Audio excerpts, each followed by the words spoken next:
Yes, people, welcome back to Chelsea Perspective. Welcome back to another Blue Morning Show on Chelsea Perspective, specifically Chelsea transfer watch. Today we'll talk about Moises Caicedo, Nicolas Jackson, Kai Havertz, Mason Mount, Koulibaly, Edouard Mendy, Lewis Hall, and of course the Moroccan magician, Hakim Ziyech. I hope you're all doing well. Without wasting much of your time, let's get straight into the show, people.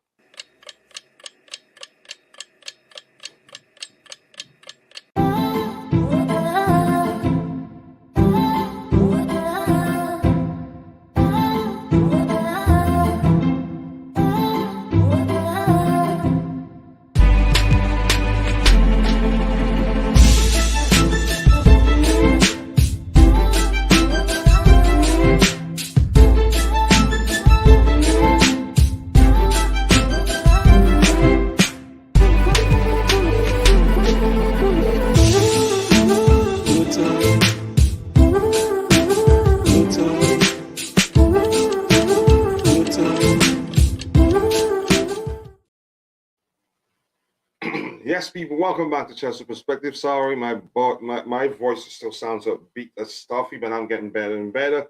Yes, thank you for finding the time to join the Blue Morning Show this morning. I hope you're all eating blue, sleeping blue, waking up blue, and overall living the blue life because that's the way I, I believe it should be. For me, I'm living the blue life. Let's see what we have in the chat already. Sorry about the cough. Sorry about the call, people. And the first person here is the Maya. I will miss Ziyech for some reasons. It didn't work for him at Chelsea, and I'll take my time to do my research. I'm always good at looking at situations and figuring out, okay, why didn't this really work? I don't miss anyone, and looking forward to the new season. It's as simple as that. Exciting times. I'm moving from players who wants to leave or players who the club have decided that they are surplus to requirement. It's as simple as that. No need being sentimental about it. We've always wanted to clear out, and now the club are doing that, and it's going to go along with for us. That's what we need. A clear out, I would argue, is what we need. What else do we have in the chat? Nicolas Jackson, who is he? A lot of people are asking that question. I think he's a good player. I've watched Villarreal, or I do watch Villarreal every now and then because I like Samuel Chukwueze. He hasn't, you can say he hasn't been that exceptional that I've been. I've singled him out as a talent and say, wow, maybe Chelsea should sign this player. But here's the thing: that doesn't mean it's not good. The scouts, they look beyond let's say the popularity of the player. They look at the talent. They look at how well the talent would do if surrounded by certain set of players. And I think that's the case. And I give them kudos. And you can't argue 35 million pounds, okay, 35 million euros, which means it should be around 35 million pounds signing for us, is the sort of signing that has actually done well for us. From Eden Hazard, the cheap signings actually have done better for us. The expensive signings haven't. And I strongly believe that Enzo will be an exception. He's shown the signs. Mudryk also will be an exception. He's shown he has the talent and he's shown the signs that he can actually excel at Chelsea, if that makes sense. So that the player isn't expensive doesn't mean that they're not going to do well. And that brings to mind the question, why are we signing him if we have Dacho Fofana and Amanda Broya? Maybe we want to keep the three of them, but let's see what happens. But it looks like Dacho Fofana will most likely leave alone. I just, we shouldn't have signed him if there's no pathway for him to be integrated into the first team. Jerry Z, nice to see you and look forward. Please, Jerry Z, he's written a delicious article. I'm trying to design a banner for it because he talked about multiple players. If I don't have the time to do it in 4, 5, 6 hours time, then I'll just go with releasing the article with different you can say separate pictures of the players that he talked about in the article. And Jerry, if you're there, can you please share the link to our blog so people can go check it out? Subscribe and also leave comments there by the time we release the article today. Don't get too much excited. This is a new team. It will take at least 2 years to be fruitful. Please lower your expectations to avoid depression. I think it's a healthy thing to do. It will be a healthy thing to do not to expect too much. then if the season comes and we end up doing well, then you take it. And but don't expect too much, so you're not too disappointed by the time the season ends and we're not able to achieve anything. But one thing is sure, I'm going to say this, and just remember I said this. I think as much as I don't expect too much, I think we have a chance to do better than a lot of people expect us to do. Why do I say that? We don't have you could call it a European distraction, so European assignments, whatever you prefer, language you prefer to use. So that gives us at the time, that gives the manager the time to focus on mainly on, you can say, drilling his team, the Chelsea team, to start playing. Mauricio Pochettino, to be specific, drilling the team to start playing the way he prefers to approach football, if that makes sense. But that's a good advice from Jacka J. And One Objective Gaming, nice to see you here. I appreciate everyone in the chat. More importantly, I hope you're all doing well. And yes, keep dropping the likes on the stream. People will have 17 likes. Remember, our aim these days is to get to 300. That hasn't happened this transfer window. We've been averaging 100 plus, but let's make it happen today. How are we not only fumbling? How are we not only fumbling on getting Onana, but allow United to go for him? Osimhen and Mount. People think a top 4 is a given. Top 6 is going to be a struggle. Here's the thing. The question is, does Onana want to come to us? Chances are his preference would be to go to United and play under his former manager, who he played under at Ajax. Chances are Inter, they're trying to milk us as usual, and we don't want that to happen. And the fact that we refused their offer, they came back to us requesting that Lukaku come back on loan to them, but with again asking for a cut price too. I like that. So we need to show them, no, we're not your cash cow here, if that makes sense. So it's just every time you hear that we put out of the pursuit of a player, that doesn't mean we fumbled it. Chances are there are other factors, and that has led to us deciding, you know what, we're not doing this anymore, if that makes sense. And I like that for my club. Clubs, whenever we go for a player, we've been paying premium for a while now, and you can say that's comes down to the sort of culture started under Roman Abramovich. And I'm happy that I did a live stream.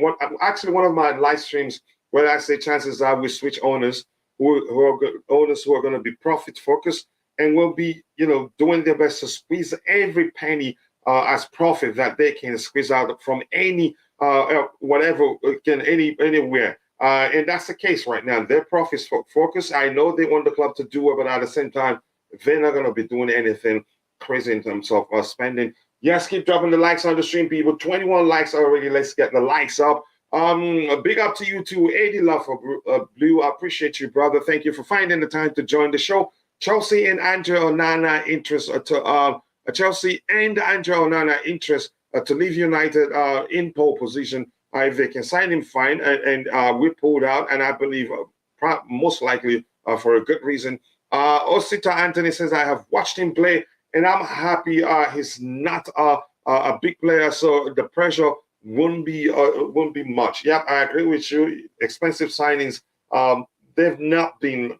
You can say they haven't panned out well for us. The less expensive signings have actually done better.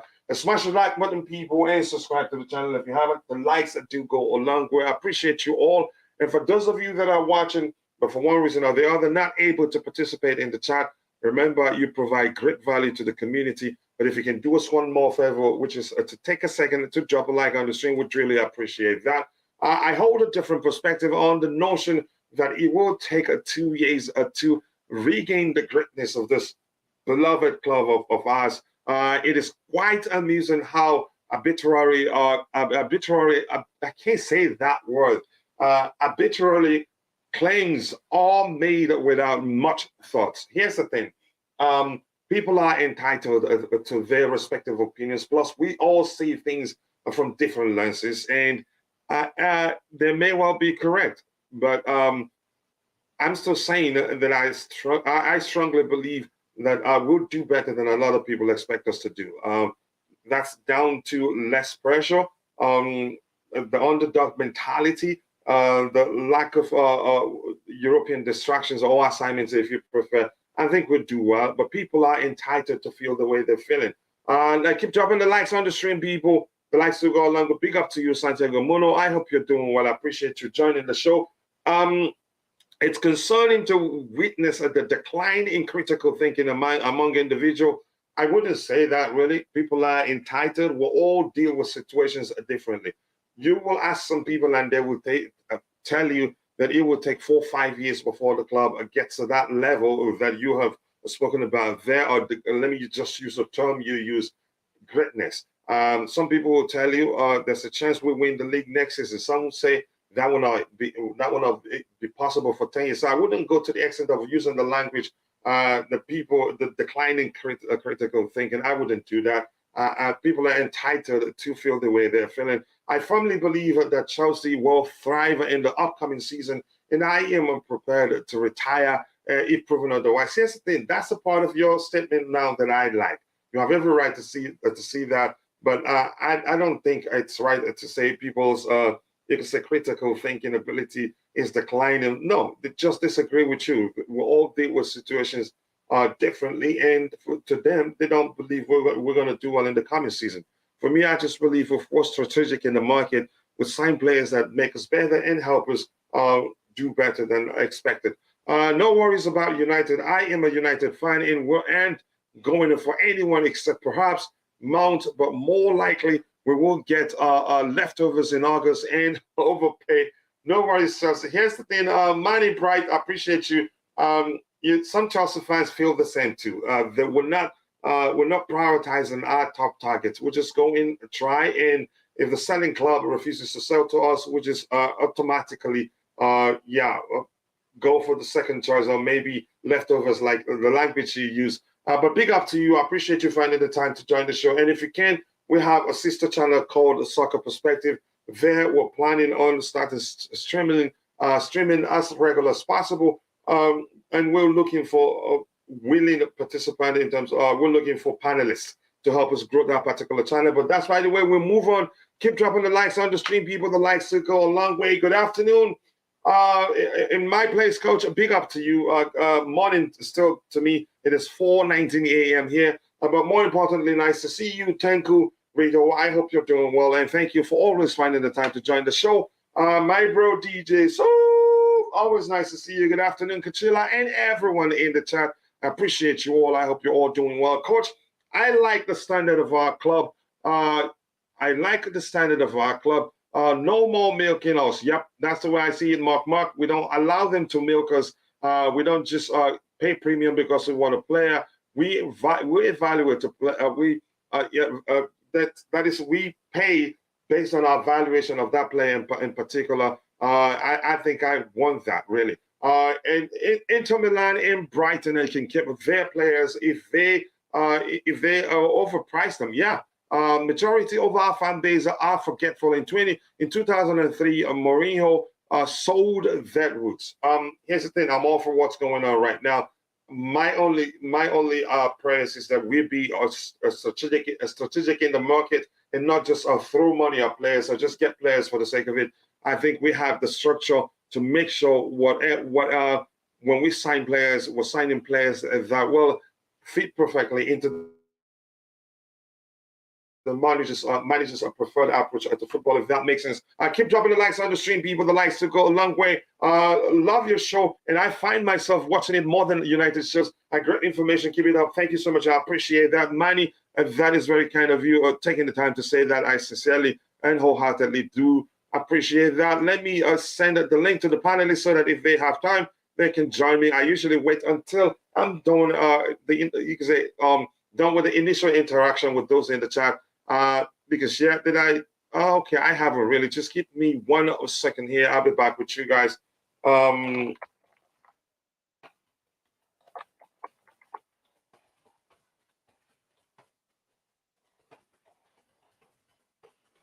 Yep, that's more than a second. I apologize. Yeah, and you know how that works. Keep dropping the likes on the stream, people, and also do subscribe to the channel if you haven't. The likes do go a long way. I appreciate you all. Invite, copy, and then go back to this guy here. Right, there you go. Let's move on. So I think I'm all caught up with everything with those in the chat. We're going to go start discussing the items we have lined up for the day right now. There you go. The first item here says Lewis Hall has seen a clause on his contract, a trigger to extend his Chelsea deal by a further year until 2026. And what a player that kid is. My only wish is that he gets a chance to play in the middle of the park. He's an excellent midfielder, but if we play with wing backs, and there's an opportunity for him in the wing back position, because he's shown also he's capable of playing in that position. Where his primary responsibility is to help overload the midfield area and the attacking area. And he's got some good crosses in him.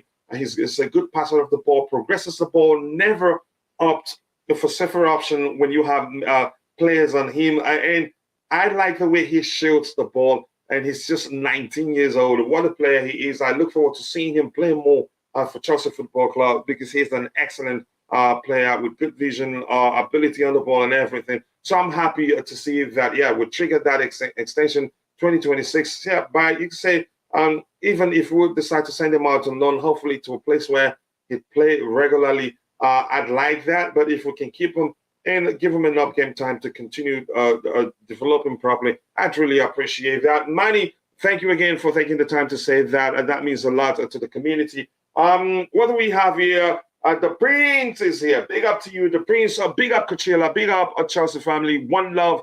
I love that. Thank you so much. That's how we should be rolling. We need Mitrovic. I think we've talked about that here. He even said he was at Stamford Bridge during one of our games last season. And when he was interviewed, he said, yes, that he'd like to play for Chelsea. I get it. We need to, I think the owners, it just seems as if they are working to reduce the average age of the squad to around 24, 25, or 23, actually. But I think having an experienced head like Mitrovic in our attacking, I think that will make a difference. And I'm sure at his age, he'd be looking to win something and wouldn't mind to be a squad player at Chelsea. And he's good enough, actually. He can be aggressive, and he can also, he's good in the ball, so he can also participate in the play. He's not your stereotypical striker. He's not all the time in the box waiting for you to find him with the ball. But let's see what happens. Keep dropping the likes on the stream, people. We'll have 34 likes. Remember, our aim is to always get to 300 likes these days. Let's make that happen. I appreciate you all. And we need him. I agree with you. Big up to you, my bro, Kishan, the New York guy. I appreciate you finding the time to join. We need Son, Madison. Now you're going mentioning some of the guys that I don't think we can sign. And my bro, big up to you. Bobby Smoke is signals. I appreciate you finding the time to join. More importantly, I hope you're recovering well. And Roger, if you're listening, I hope you're okay. I know every time you miss the streams like this, it's usually because of certain situation. But I'm praying for you. And Liam Lane, just know I haven't forgotten about you, brother. I always pray for you. Hopefully you get you're recovering from your own situation too. Let's keep it going, people. This Jaka J says, should I pronounce it Xhaka because there are two J's there? After Caicedo and a striker, Chelsea should sign a good defender like a Van Dijk or Diaz, a leader. Who should that be? What are your options? Here's the thing: I don't have any experienced defensive options in mind right now. And that's because I've been comfortable with Thiago Silva and Koulibaly being there to lead the back line, because I understand the importance of having an experienced head lead the back line for us. Otherwise, we'll have a bunch of 22, 20, at most you can say, 21 to 22-year-olds, leading our defensive line, and that can be catastrophic if you understand what I mean. We've seen that. We saw how shambolic our defending can be without an experienced head like Thiago Silva or Kalidou Koulibaly. Towards the end of the season, that happened. I think if Koulibaly is going to leave, then we'll need to sign an experienced defender. Who will that person be? I really do not have any player in mind right now. I'd have to take my time to look around and see what's available. Manny Bright, I am retired and watch many hours of football. No one speaks about a 1 year Forest. Teams should go after him. He's 25, a beast, and great in the box, and a humble man. I know him too well. I think I knew him during his exploits in the FIFA Under-17 World Cup.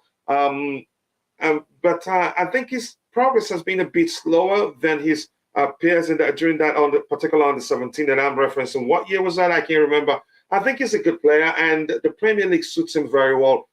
He's bulky, he's physical, and he's a good finisher on his day, and he can bully defenders quite well. So he's a perfect fit for the Premier League. I'm not sure. At Chelsea, I'm looking at him. I don't think, as good as I think he is, and I have to be honest, even though, I was born and bred in Nigeria. I wouldn't advocate him playing under Mauricio Pochettino. It would not work. I don't think it's Mauricio Pochettino's type of striker, if that makes sense. But big up to you, Manny Bright. I appreciate you. I don't mind if we can get Mitrovic in. He loves Chelsea. Yeah, I'm sure he wouldn't mind being a squad player.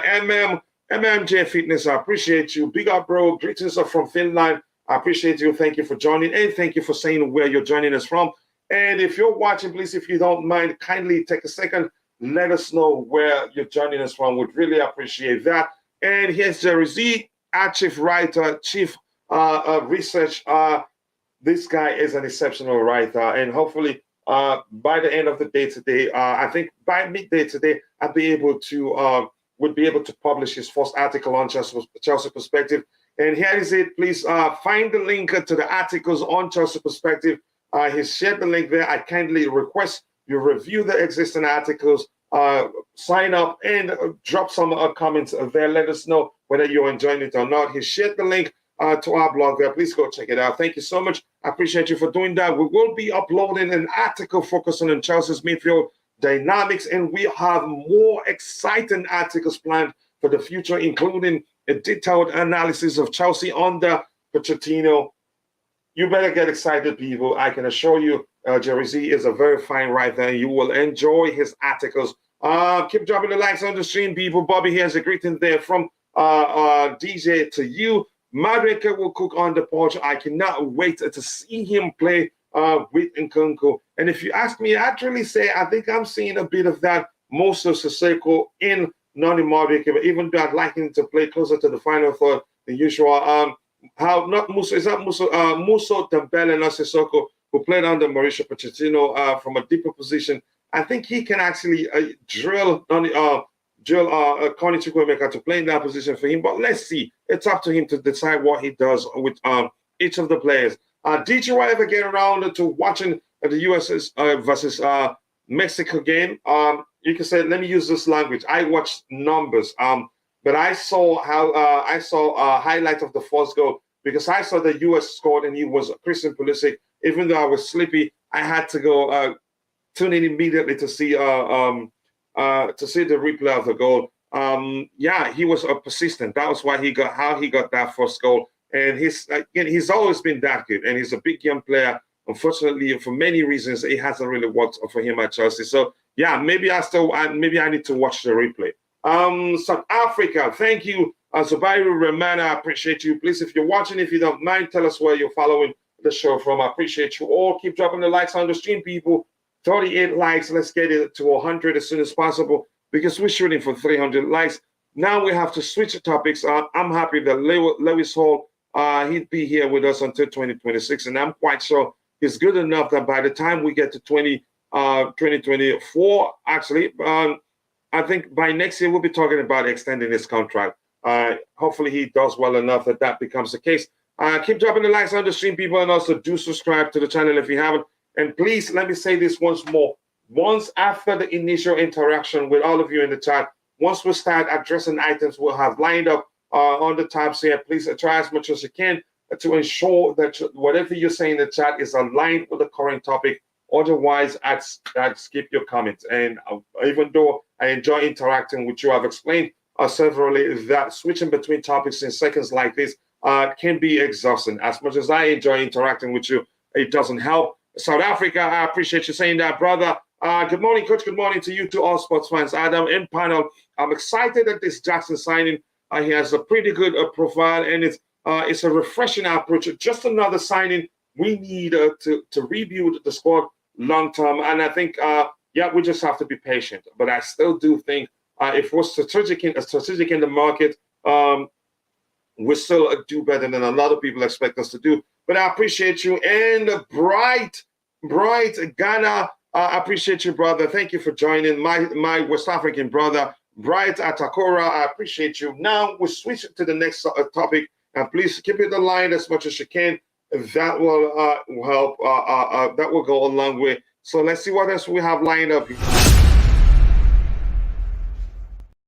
Yes, people, the man of the day, the man of the moment. Chelsea are acting quickly to secure Nicolas Jackson after he was targeted by both AC Milan and Aston Villa. They hope to complete the £30 million. That's so cheap. £30 million is cheap. Jackson deal next week. I think we moved quickly. And Fabrizio Romano, I think I call him a transfer guru, and I'm serious about that. I think he's well connected.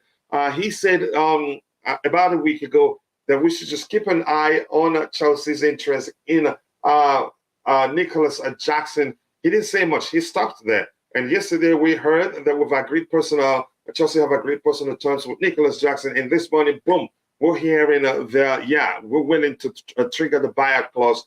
And I've looked at his highlights, but I need to see more.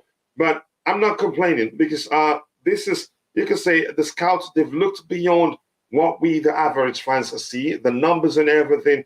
And as I've explained before, they probably have seen if he's surrounded by certain type of players like Enzo and the players we have around us, that he most likely do better than he's done at Villarreal. He's a low-profile signing, which means no pressure, and I think he'd do well.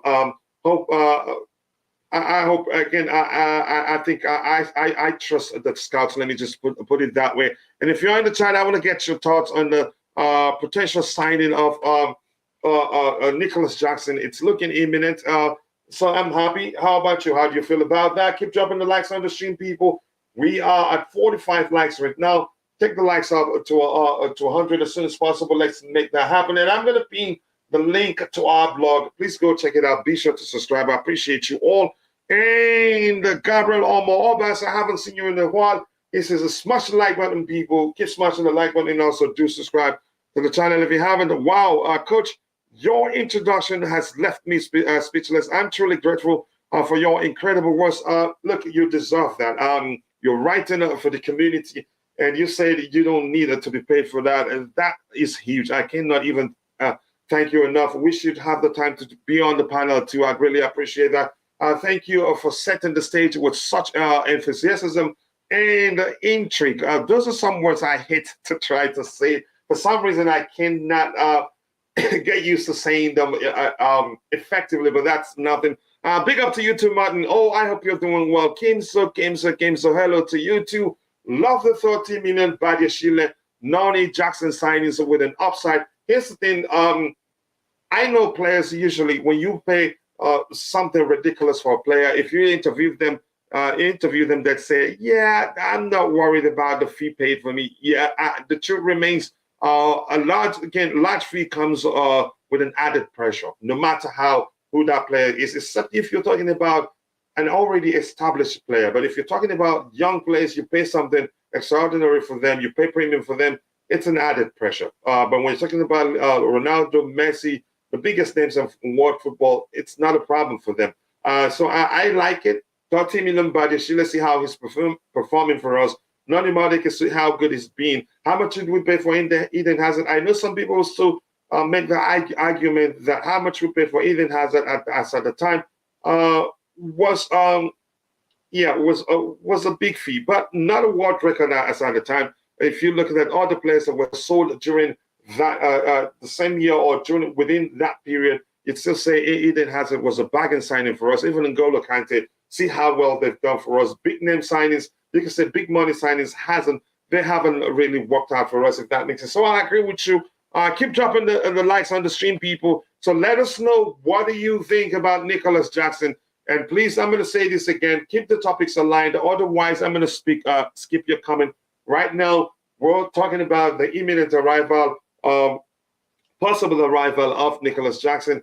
From what I've seen, I like him, and like I've said, the scouts look beyond what we the average fans see. So I trust their judgment. Welcome, Nicolas Jackson, says Hakim. So, and please, Collington, because you haven't heard me say this before, I'm just going to read your comment right now, but I'm going to skip every other comment that's not aligned with the current topic. We need to move quickly for Caicedo and Jackson and not leave room for other clubs to sneak in. If we value Caicedo, we really need to pay up and not get into bidding war. Bidding war doesn't, I don't think he waits for anybody. Let me just say that. If we put in a bid and all the clubs are interested, they come in with their bid too. If they prioritize, if they value Caicedo that much, they come in with a better offer. Jackson has the fundamentals to be good, and a good coach will love to work with him. And we're going for him for a reason, and I'm happy. Also, give Breuer time in relative competition. You can argue that. The question is, are we going to keep Jackson, Dacho Fofana, and Amanda Breuer? It remains to be seen what the club does. I'm not too sure what we're going to do. But keep dropping the likes on the stream, people. 47 likes. We're shooting for at least 300 likes. Let's get it to 100 as soon as possible. His record is clinical, and with Enzo and Nkunku creativity around him, he will eat. Okay, that language, I'm not sure what to make of it, but I get it. But I was a bit concerned when we showed his conversion rate last season. I think beyond that, maybe there are all the good stuff that the scouts have seen in him that made them, decide, I think we should get this guy, and I believe in them. Coach, I am liking these transfers, not going to lie. Jackson, Vega, Nkunku, etc. We've already wrapped up the signing of Nkunku, according to reports, and I think we'll be good. Let's see what happens. Keep dropping the likes on the stream, people. Dacho needs a loan, and I think that's fine. Well, okay, let's see. But I think it's good enough to actually be part of the first team. But we're not going to keep the three of them. Most definitely, one of them will have to go out on loan, except if the manager decides to play Dacho on the flanks rather than centrally. That may well still leave him, he may still have opportunity to be part of the squad, but I doubt that. Let's see. What else do we have lined up? We're moving on from the Jackson talks. Let's see what else we have there to talk about. Jackson, this one, a report from the transfer guru himself, which says Chelsea had decided to activate the release clause for Nicolas Jackson. Chelsea are set to pay 35 million euros, discussing the installment. 3 more clubs open to pay the clause. So Chelsea will be fast as us player once Premier League move, and he's committed to becoming a Chelsea player. That makes me happy. Contract will be long, more than 5 years. Here we go soon. This is sounding really optimistic, and again, I appreciate the work that the scouts have put in to identify him as a good fit for Mauricio Pochettino, looking beyond what we as average fans know. But I have to say this, since we started talking about his possible move to Chelsea, I think a lot of the fans have taken the time to look into what he's capable of doing. I know some are still skeptical, but I'm okay with the little I've seen. And the scout, like I said, they look beyond what the average fans see. Keep dropping the likes on the stream, people. 48. Remember, we're shooting for 300 likes, but we still have 48. Let's make it happen. Yes, one needs to go out on loan. Definitely, we cannot keep the 3 of them. Otherwise, one of them will suffer. Dacho, Norwegian League, Jackson, La Liga. I know that argument will always come up. But his numbers, if you looked at it, shows he's not the sort of talent you send out on loan. But I'm all for it, as long as he helps. And unfortunately for him, he's stuck for a long time. And Bright Atakora Jackson is an all-round player. That's one thing I've seen myself. He's capable of dropping deep, participating in the play. He's not just about staying in the box and waiting for you to put in the crosses either on the carpet or in the air for him to get at the end of the crosses and put them in the back of the net. I think you could say he's a perfect fit for the way that I strongly believe is Mauricio Pochettino's preferred approach to football. So, thank you for bringing that up. He's decisive in the final third. He's able to dribble and pick up pocket spaces for his teammates. I like him. He will do great. I think those factors are great. That makes him the perfect Mauricio Pochettino type of striker. It's beyond again how effective he's been in front of goal. There's more to a player than how again modern strikers than how their ability to put away chances. So thank you all for bringing up that. Love this scouting approach, though. I like it. I like it. We don't have to spend billions to get you can say to sign the best talents. We can actually get them on time when the not as popular as the big names and pay less. Bring them in, nurture them. The future is bright, really, and I'm happy. Keep dropping the likes on the stream, people. Who is there for signing? And that's Millicent. I hope I pronounce. Should I pronounce that Kerwa? But let me just go with Millicent. I don't want to butcher your last name. None yet. None has happened this window, but we're hopeful. Soon, I think we get one over the line. But I think we'll see departures. We'll see departures before we'll see incomings. All signs lead to that happening.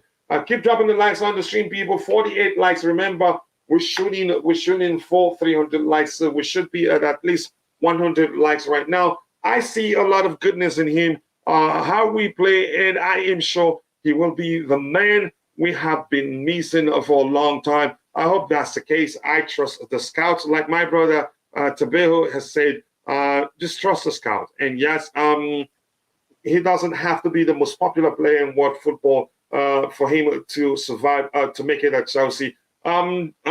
Jackson dribbles cleanly. That skill will always be gold to succeed in the Premier League. And I like attackers. I like number nines. I like number nines that are not just there waiting in the box, pointing to where they want you to put the ball for them. And once they're needed beyond putting away chances, they're useless. I don't like sort of strikers. I like strikers that are able to participate in the play, create chances for their teammates, for his teammates when he's not in the position to be the guy to put away the chances. And I think I've seen that in Jackson, and I'm hopeful he does well. I'm hoping I believe he'd do well at Chelsea. Keep dropping the likes on the stream. Blue buses. Will you be covering the preseason? Yes, of course. We will face Brighton, Newcastle, and Dortmund, among others. And let me say this again: I will not be available from the 20th to the 23rd of this month. I'll be traveling to California. But with the evening shows, we'll still go on with Louisa, my co-host. But I'll be back, and I'll still be making shorts, but I will not be hosting lives. Because I'll be with other people and probably will disturb their sleep if I try to do that. More importantly, this is Pochettino's first signing, and the guy he wants. I think, that trumps everything. So I appreciate you saying that. Let's see, what else do we have here? And this is Christopher Ategeka. Jackson has to play the Didier job away. His heart. I think he doesn't have to be the Didier Drogba. Drogba will always be Drogba. I think they're two distinct players, actually. But keep dropping the likes on the stream, people, and also do subscribe to the channel if you haven't. We are at 59 likes. Remember, we're shooting for 300 likes. Let's make it happen as soon as possible. So I'm going to move to the next item we have lined up here. I hope Jackson, he does well for us. I'd have to say, hopefully, we're able to get that deal over the line. Let me see what else we have here. Just give me 1 second. Let me see if there's anything I have to address here. I'll be with you right away. In a bit. Okay, something interesting. Okay, let's see what else we have here. Keep dropping the likes on the stream, and this is about this wonder kid. What a player he is. Was on loan at Reading, and he did well for them. And at the under 20, is it under 20, under 21 World Cup? Chelsea, I think, isn't he the MVP or so? Chelsea have already received 3 loan requests from championship clubs for Cesare Casadei. Decision will be made in the next weeks. There's nothing concrete with Juventus, despite reports he's staying at Chelsea for long term. I think he's a fine player. What a talent he is. I think if we're going to send him out on loan again, let's see if we can get him a loan move in the Premier League, in the Premier League club, in the Premier League, and I think that will help us prepare him for again eventually when he's ready, when it's time to integrate him into the first team, he'd be ready. What a player he is. Your thoughts on this player? If you have anything to say, otherwise we'll move on to the next topic. And yeah, keep dropping the likes on the stream, people. 52 likes. You people are absolute legends. I appreciate you all for the likes. Because today, what a player, a talent I like so much, and I'd really like to see him. You can say mature and be ready for the first team. Because today will be a great one. We need him to wear a CFC shirt before the loan, so he gets mentally connected to our club. This is this is a psychological, should I say, a psychological perspective and interesting, really. But yeah, interesting one indeed. Rodrigo, welcome to the panel. How are you doing? Big up, Coach. Yeah, I'm good. I'm good. Good yourself? It's been a while, brother. I hope everything is okay with you. Yes, yeah, we're all good. Yeah, by the grace of God. Yeah, by the grace of God, indeed. I appreciate you saying that. Let's see. I've talked about Lewis Hall's extension. I don't know if you have anything to say. Talked about the imminent. It's looking imminent, given Fabrizio Romano's comment. His contract will be long term for 5 years. And it was saying, here we go soon. If you want to start with Levi Cowell, if you want to, or you just want to start with Nicolas Jackson, what do you make of us him joining Chelsea? Yeah, I'll start with Levi Cowell. I was one of the few people that said if he would help us to get Caicedo, put him in the deal. But he's a good player. I think I made a mistake. I was talking about Lewis Hall. Sorry, not Cowell. Lewis yeah, Hall. My bad. Okay. All right. Okay, Lewis Hall. We triggered the 1 year extension on his contract, so he's now here now until 2026. Yeah, he's earned it. He's earned it. I think obviously now, eventually we have to give him a proper first team contract. I think he's probably still on academy contract. So this is good news. I think with the way Chilwell always get injured, he's always a good option to have in the squad. He's one of those because he's versatile. Midfield, left back, left wing back. Because I don't trust Chilwell to stay fit the whole season. So it's always good to have him to back up to Cucurella. So it's good news. It's good news. It's always good to keep. Don't you think we should give him, because I don't see him as he's a midfielder. I know you know that. Yeah. I think it'd be more effective for us, but there's no space there, and we spent so much in the central area. We're still spending for the central area, so I don't know. Should we just send him out on loan where he get the chance to play in the midfield? I'll keep him. I'll keep him here. He's played decent amount of games, even because he's so young. He can still mold his game and become a really good left back. Because I feel like obviously we're spending a lot of money in the middle, and I think eventually he could be a good left back. He still has obviously a few things that he needs to work on. Positioning, defensively is not as good as obviously as a natural left back, but yeah. Remember what do you make go ahead. Gareth Bale used to be a left back and became a left winger. Oh yeah, it was what's this man? Frank Lampard's uncle that converted him to an attacker. Yeah. Harry Redknapp. Yeah.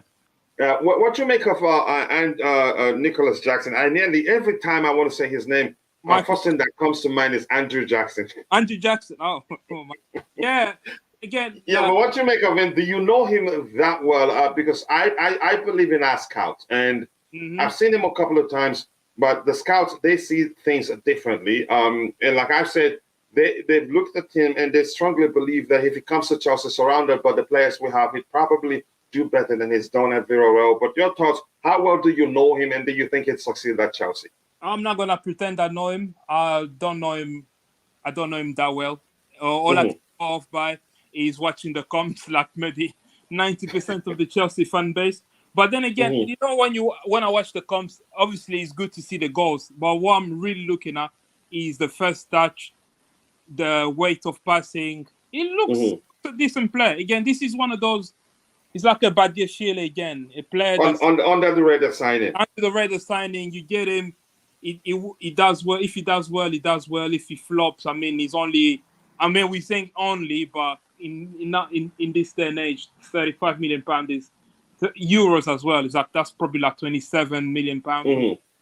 So I think for us, we've done it all. We've done the marquee £100 million signing. They haven't worked for us. None of the marquee signings have actually worked for us. No, apart from Enzo, who's actually been Enzo. Yeah, he's again. The signs are good. He's done well. Yeah, go ahead. too early. Like you said, it's time to trust the scouts, isn't it? We have to. In these people, data driven scouts, and they believe this guy is a deal. I'm happy with it. I'm happy. I like signings like this. They're intriguing. Like, I know everyone is crying about, oh, let's get Vlahovic, let's get this guy. No. Sometimes you need to trust these underrated guys that come in that want to excel, take the game to the next level. So I'm actually excited about this signing. Yeah, I'm excited. I think less pressure on him, and like we've established, the marquee signings, they haven't really worked for us. Yeah. And you could argue, I think he's more. If you compare him with Vlahovic, the little I've seen, I think it's more suitable to the way I know Mauricio Pochettino likes to approach the game. But that's my opinion. I think nothing bad in going for, you could say, under the radar signings like this. I hope he does well for us because it's looking like it's going to happen.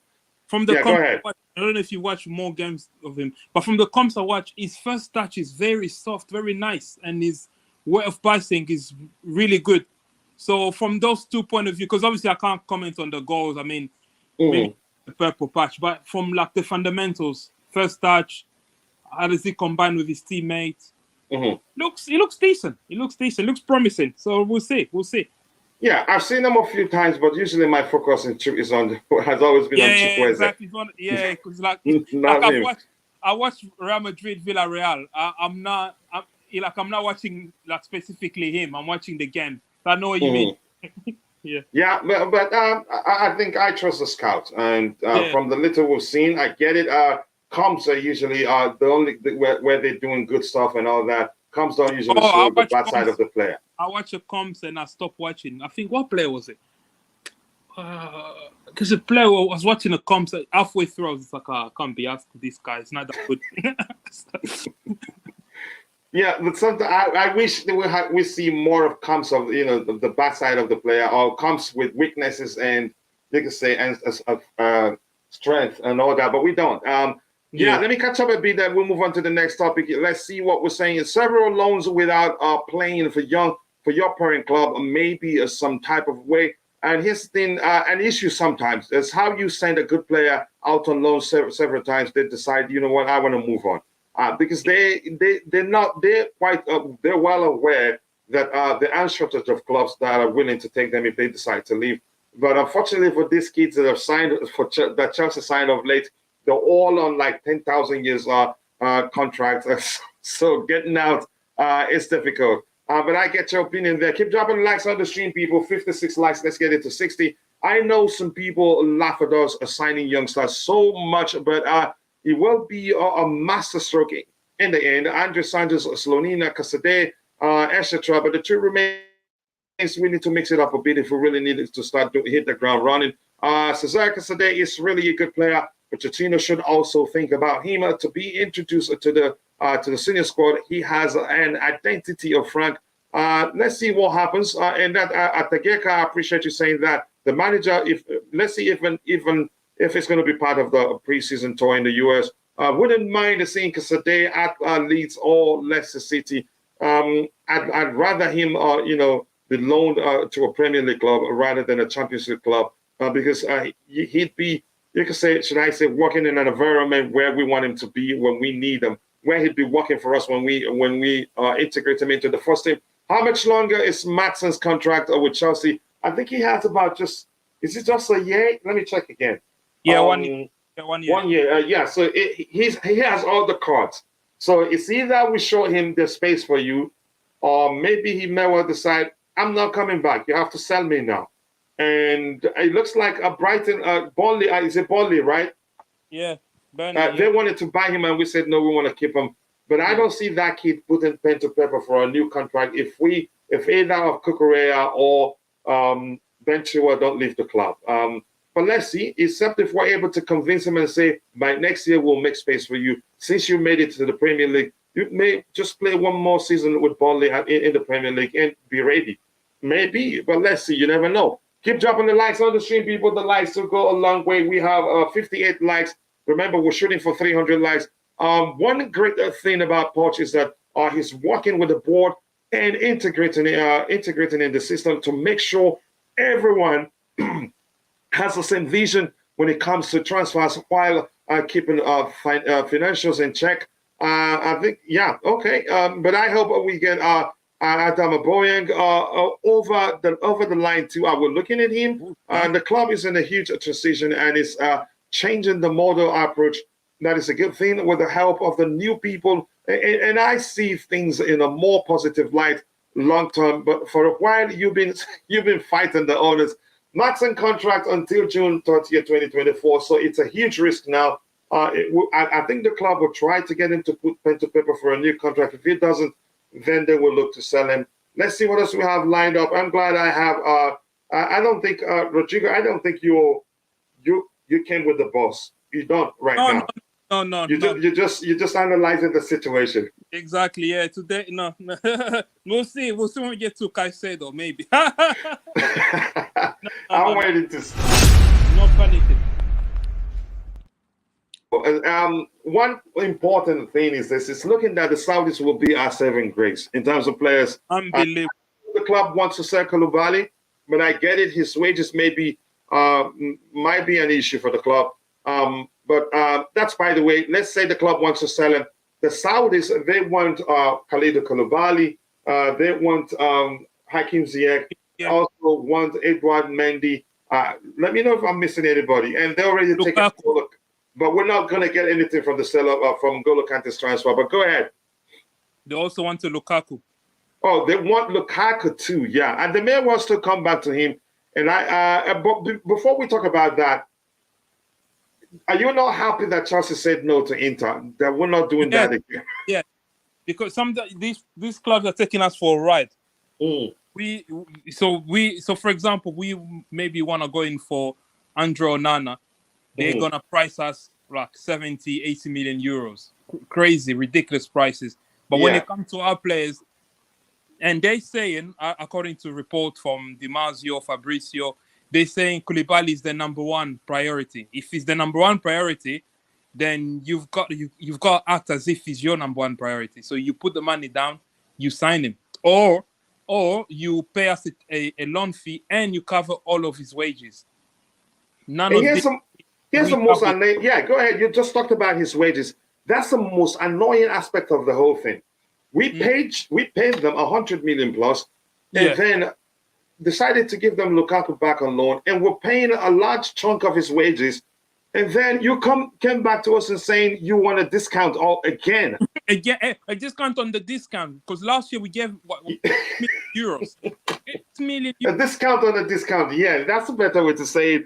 But what do you make of? I think they're going to save us. They're going to help us a lot. The Saudis. What do you think? A lot, especially like Koulibaly and the three, Koulibaly, Mendy, and Ziyech. If they can go to Saudi Arabia, that will help us a lot. Especially, I think Ziyech will 100% go. I can't see him staying around. I don't see him like waiting to see if other clubs will come in for him. He's not that young anymore. This is the time.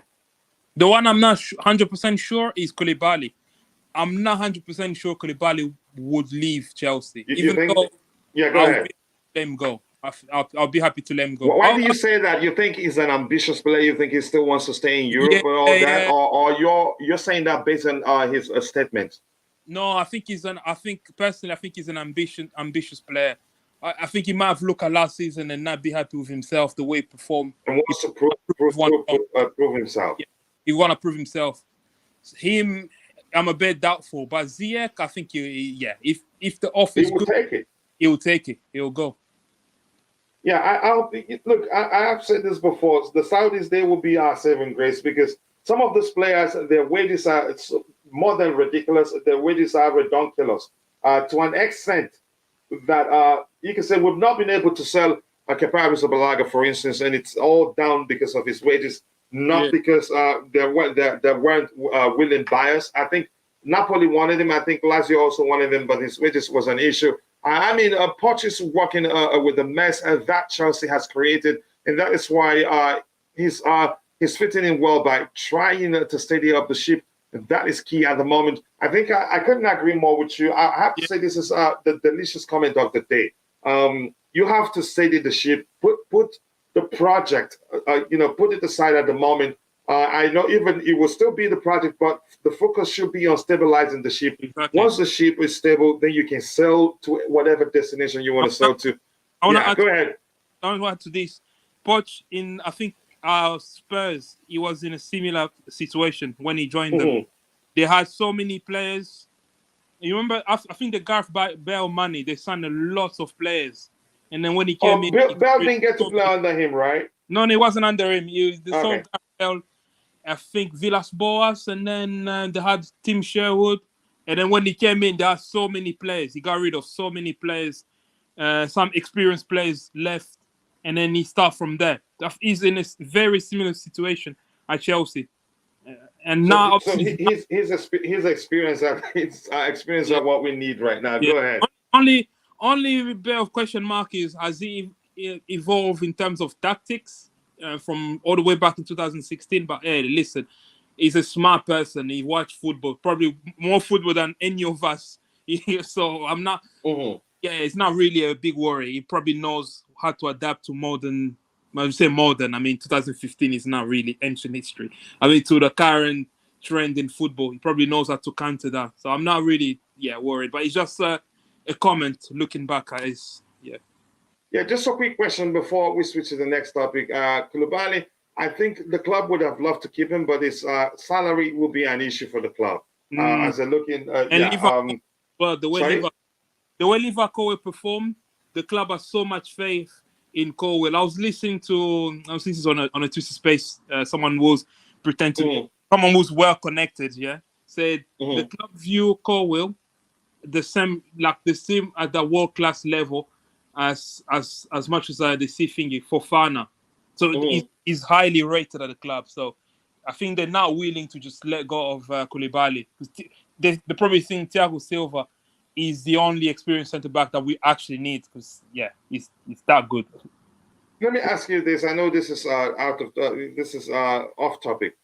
I'm sure you want Mason Mount to leave. Why are you using him as your avatar? Are you trolling? Oh, money mace. Are you trolling? This is tactical, coach. This is tactical. You'll be revealed the day he signed for Man United. I'm doing the same thing as you. I'm doing the reverse. You put players that we haven't signed in Chelsea's top. We end up not signing them. Yeah. Oh, you haven't done that this time. Thank God. No, I haven't. But I'm gonna do that. I'm gonna do that with Jackson anyway. Yeah, that's gonna be it. Caicedo. I beg you. Okay, you. I wouldn't do Caicedo, I promise. But Caicedo is already on the Chelsea shirt if you're looking. I will never forget that.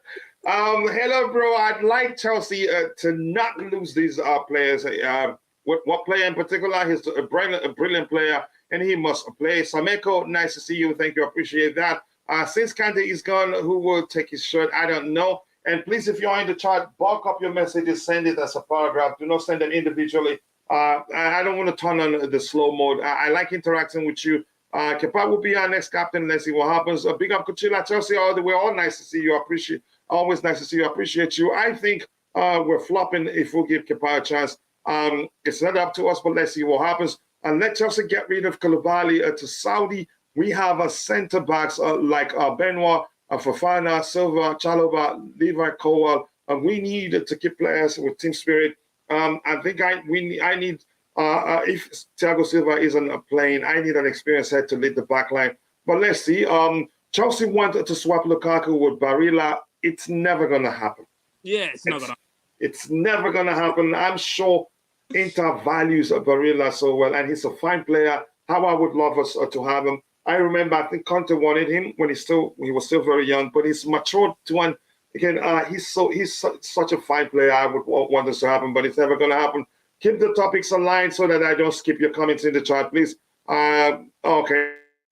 Let me see what else we have here. We need Koulibaly's wages off the books. The Saudis are the only ones for a fast sell. It seems the pace is going, and he didn't live up to our expectations. Probably signed a few years too late when at peak. I think I disagree. That's just my opinion. I think the biggest reasons, one of the biggest reasons why he will leave is just his wages, his salary. That's just that. I think he's a good player, and I don't think the sort of season we had is the sort of season where you isolate any individual player's performances. If anything, I know some are so bad that you just have to talk about them. But Koulibaly, no, I think he did so well for us that because we don't have, as much as our 2-6s have been good offensively, defensively they haven't done much to protect our defensive line. And that's why you see Thiago Silva, Wesley Fofana, and Koulibaly, they operate as 6s because they sense the danger, and because the 2-6s aren't doing the job, you see them overlapping towards the middle area, trying to break up opposition play, if that makes sense. But that's just my opinion. Destroy the like button, people, and subscribe if you're new. It takes just a second. 63 likes. Let's get it to 100 as soon as possible and shoot for 200. Yeah, thank you for saying that. Chelsea all the way. Code website Poch is not an outdated manager. He's not. But I get what the panelist is saying. The 2015-2019 Tottenham was not in a stone age. And the truth remains that you could argue he actually overachieved that at Spurs. That's just my opinion. But let's keep the topics aligned. Ex-PSG manager did as good, to be honest. So Pochettino will work people acting like he's trash. De Zerbi is one season wonder. I think knowing the work that De Zerbi did at Shakhtar Donetsk, plus the work he's doing at Brighton right now, I wouldn't say he's one season wonder, but I get your opinion there. Maybe one season wonder at the Premier League. And this argument that you can say he's using a team that Graham Potter prepared for him, but that's an argument for another day. I remember when I said we should get Caicedo, someone told me it's not going to happen. That's your idea. I knew you were going to bring up that, but it's time to move to the next topic we have lined up. You see the Saudis again, Rodrigo, if you're still there. Saudi. Al Hilal, 1-8-1, the negotiations have started to sign the player. Man, I think God is looking upon us. I'm going to bless you. You've suffered too much. Too much. Go ahead. The negotiation of I can't wait. Oh, thank you. I hope Mendy goes there. Come on, Mendy. Don't make life difficult. Why do you want him gone? You just don't like him, or you don't think it's good enough? No, it's not good enough. Really? It's not good enough. You don't like any player, do you? No, here's the thing. I want him gone because I don't see him regaining the top spot at Chelsea, even though I think he's well equipped to do better than Kepa Arrizabalaga, and he's proven that. He's done well for us, but it's not working out now. It's not working out. He's not signed a new contract, and I don't blame him. If he feels like he can earn much more somewhere else, I think he should go. He deserves to be starting games. But go ahead with what you were saying. Exactly, he should go. If he feels like he can get more money elsewhere, he should go. With Poch, I think Poch probably, obviously like most managers these days, they like the goalkeeper to be good with their feet, and we know Mendy is not good at all. So is he ever gonna go back to the form that we saw in that Champions League run? Is he worth taking that gamble? I don't know. His confidence is really gone. I remember when he came back under Lampard, that one game he played, I was like, no way. This guy was scared to come off his... He was really shaky. That didn't help. Yeah, that didn't help, no. I think it's time to go. And he needs a fresh start. Maybe that will help him regain his confidence. And if he can get his money as well at the same time, I'm hearing 15 to 17 million, they say dollars a year. $15 a year. That's unbelievable. He was never going to get anywhere in Europe. Yeah, so I think he'd take it. Saudis have been offering people offers they can't refuse. In the case of Lukaku, I don't know if he rejected it because he feels like he can do one more season in Europe and then go to Saudi. The men there's a chance they don't come back for him again. There's a chance they do. I hope they do so that we can get them off our books. But go ahead with what you were saying. Yeah, he's won the Champions League, man. He's won the big trophy. So that's it. He should go. Because if he delays, He's won the Champions League, the Club World Cup, the European Super Cup, and it won lots of personal accolades too, personal awards too. Exactly. Because if he goes, he decides to delay this, who's to know? Maybe next season Saudi Arabia might change the rules. So. Because we've seen that from the Chinese league. Exactly. Yeah. The government at one point said, "Wait, slow down." But go ahead with what you were saying. Sorry for cutting you off. No, that's true. That's true. The government could turn around and say, "Oh, hang on a minute. We don't want to spend that 20 billion again on these players. So we're gonna have to, on football. We're gonna have to change our strategy." Yeah. I think they're doing all of this to win the 2030 World Cup, the 2030 bid. Yeah. Somebody, I have heard somebody say that, and it sounds believable, really. Jackson, here we go. Next week, IK, good luck. Nice to see you, brother. I appreciate you. That sounds like an evil brother.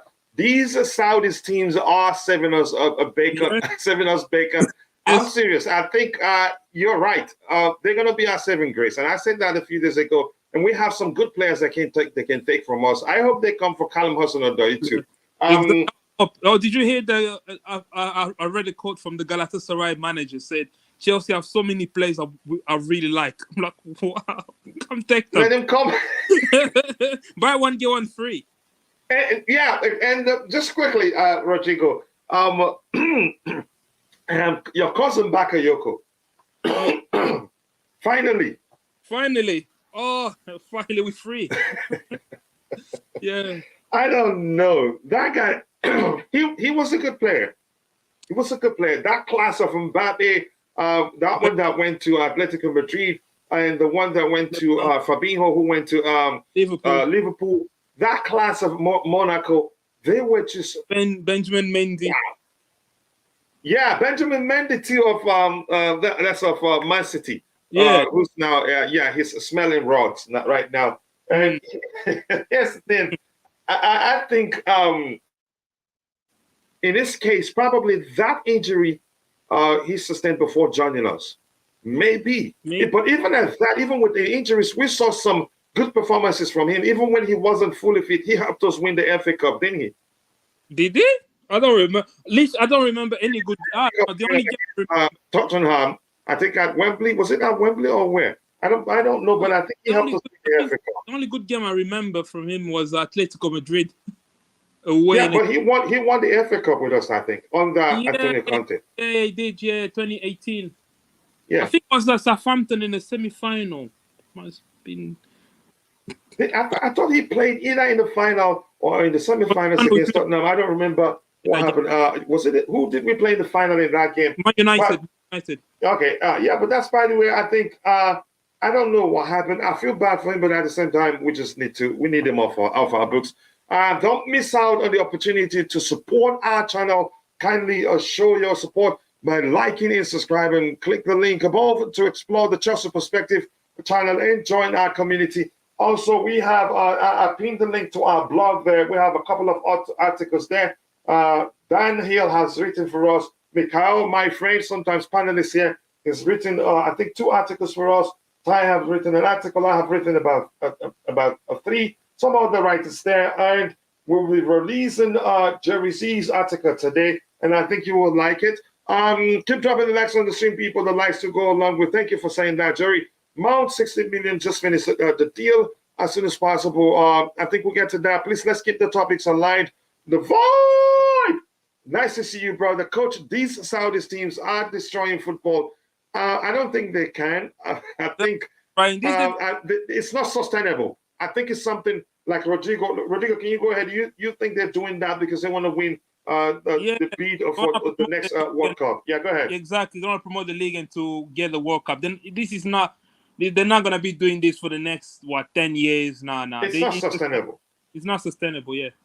It could cause serious issues to their economy. Plus, culture-wise, they are accommodating people of different culture, and they're so traditional. I don't see them doing that for a while. But I think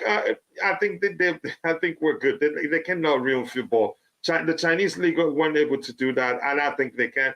They can do that. I don't think they can. The Saudis can bid 50 million for Alba. just send them the highlights from Dortmund. They won't jump on. I think Alba actually isn't a bad player. He came to Chelsea at the time where things were downhill already. Yeah, but we're moving from that. Chelsea have offered 17 million euros for Barilla. Really? Who's reporting this? For Barilla, though Inter's valuation is higher, according to Gazzetta dello Sport. Do you believe this, Rodrigo? I don't know. I need to see the article here because I think I saw somewhere we want. Oh yeah, we just saw that now, right? They want to include Lukaku in Barella. Yeah, so we say we want Lukaku to be part of any deal. So. Yeah, so they're not gonna agree actually because his value is more valuable than Lukaku. Pipe dream. Yeah. Barbara is still here, I think. Yeah, go ahead. Yeah, Barella playing a 4-2-3-1. Where does he play? I'm not too sure, really. Because I don't think Barella can play in a double six. That would be a waste of his ability. Talent. It's talent. You have to play 4-3-3 to be one of the advanced 8. Because you don't have Barella and Enzo in a pivot. That doesn't even make sense. Then you ask it just doesn't. Your defensive midfielder. Maybe Poch want to play 4-3-3. Possibly. Yeah, possibly. Yeah. Possibly, but I like Barella. But let's see what the club does. Yeah. Baba Rahman is still in our books. I think so. And he's not in the list of on the list of the players that were released. And United want to sign Onana for 50 million, according to reports, as Chelsea pulled the plug. Let him go ahead, take him. I guess that meeting Todd Boehly had in June with Saudi Arabia president has paid off. He was clearly discussing our players that will be available to get rid of. I guess I have to give him some credit. You have to. Every time he goes to a restaurant with a club owner or anybody, I think he comes out with something. My worry will be in the end if the Saudis are the long-term threat to the Super League. They're hosting so many sports events, tournaments, and the money is like a play money to them. Here's the thing: it's not sustainable. It's as simple as that. It's not. It's not. Sorry. I mean, it's not really a threat. I mean, they don't even. We don't play in the same competition as them. So even if they get, it's even better if they get all the best players, then let them get the best players. We don't really care. Yeah, I agree with you. Champions League with us. Yeah, I do agree with you, Coach. We need a beautiful transfer week. I think we will. But I'm seeing we're going to have lots of outgoings before we start seeing incomings. It would turn heads and attract even players at their peak and not pensioners looking for last dance. Let's see what happens. Players at a certain age prefer European football. They only consider like the Chinese league and those places where they start, the wrong side of, their 30s, actually, in some cases. But it depends. Let's see what happens. Please, any updates on Caicedo coming? We'll talk about him in a bit. And that's Abdullahi Jaffa. Nice to see you. I appreciate you finding the time to join us. Real Madrid, the star Valverde has ruled out a move to Chelsea, according to Mail. The truth remains that what we heard were all nonsense. I don't think Chelsea were any serious about him. 70 likes, 30 more to get it to 100. Let's make it happen, people. We can get it there as soon as we can. Let's switch topics now. What else do we have lined up here? Just give me 1 second there. Let's see.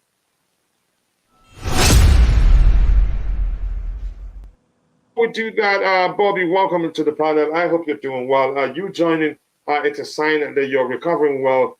I don't know. You've heard us discuss for a while. I'm sure you were listening. You want to come anywhere before we move on to the next topic? Yeah, pick up, guys. I won't be joining for long, but okay. I'm on the right track, recovery-wise. Good to hear. Good to hear. I don't know what the topic is. All I can say is the good thing about this transfer window is that since it's quite clear Chelsea's objective is an absolute, total and complete, not only team, but squad overhaul, which is a good thing. Many will go.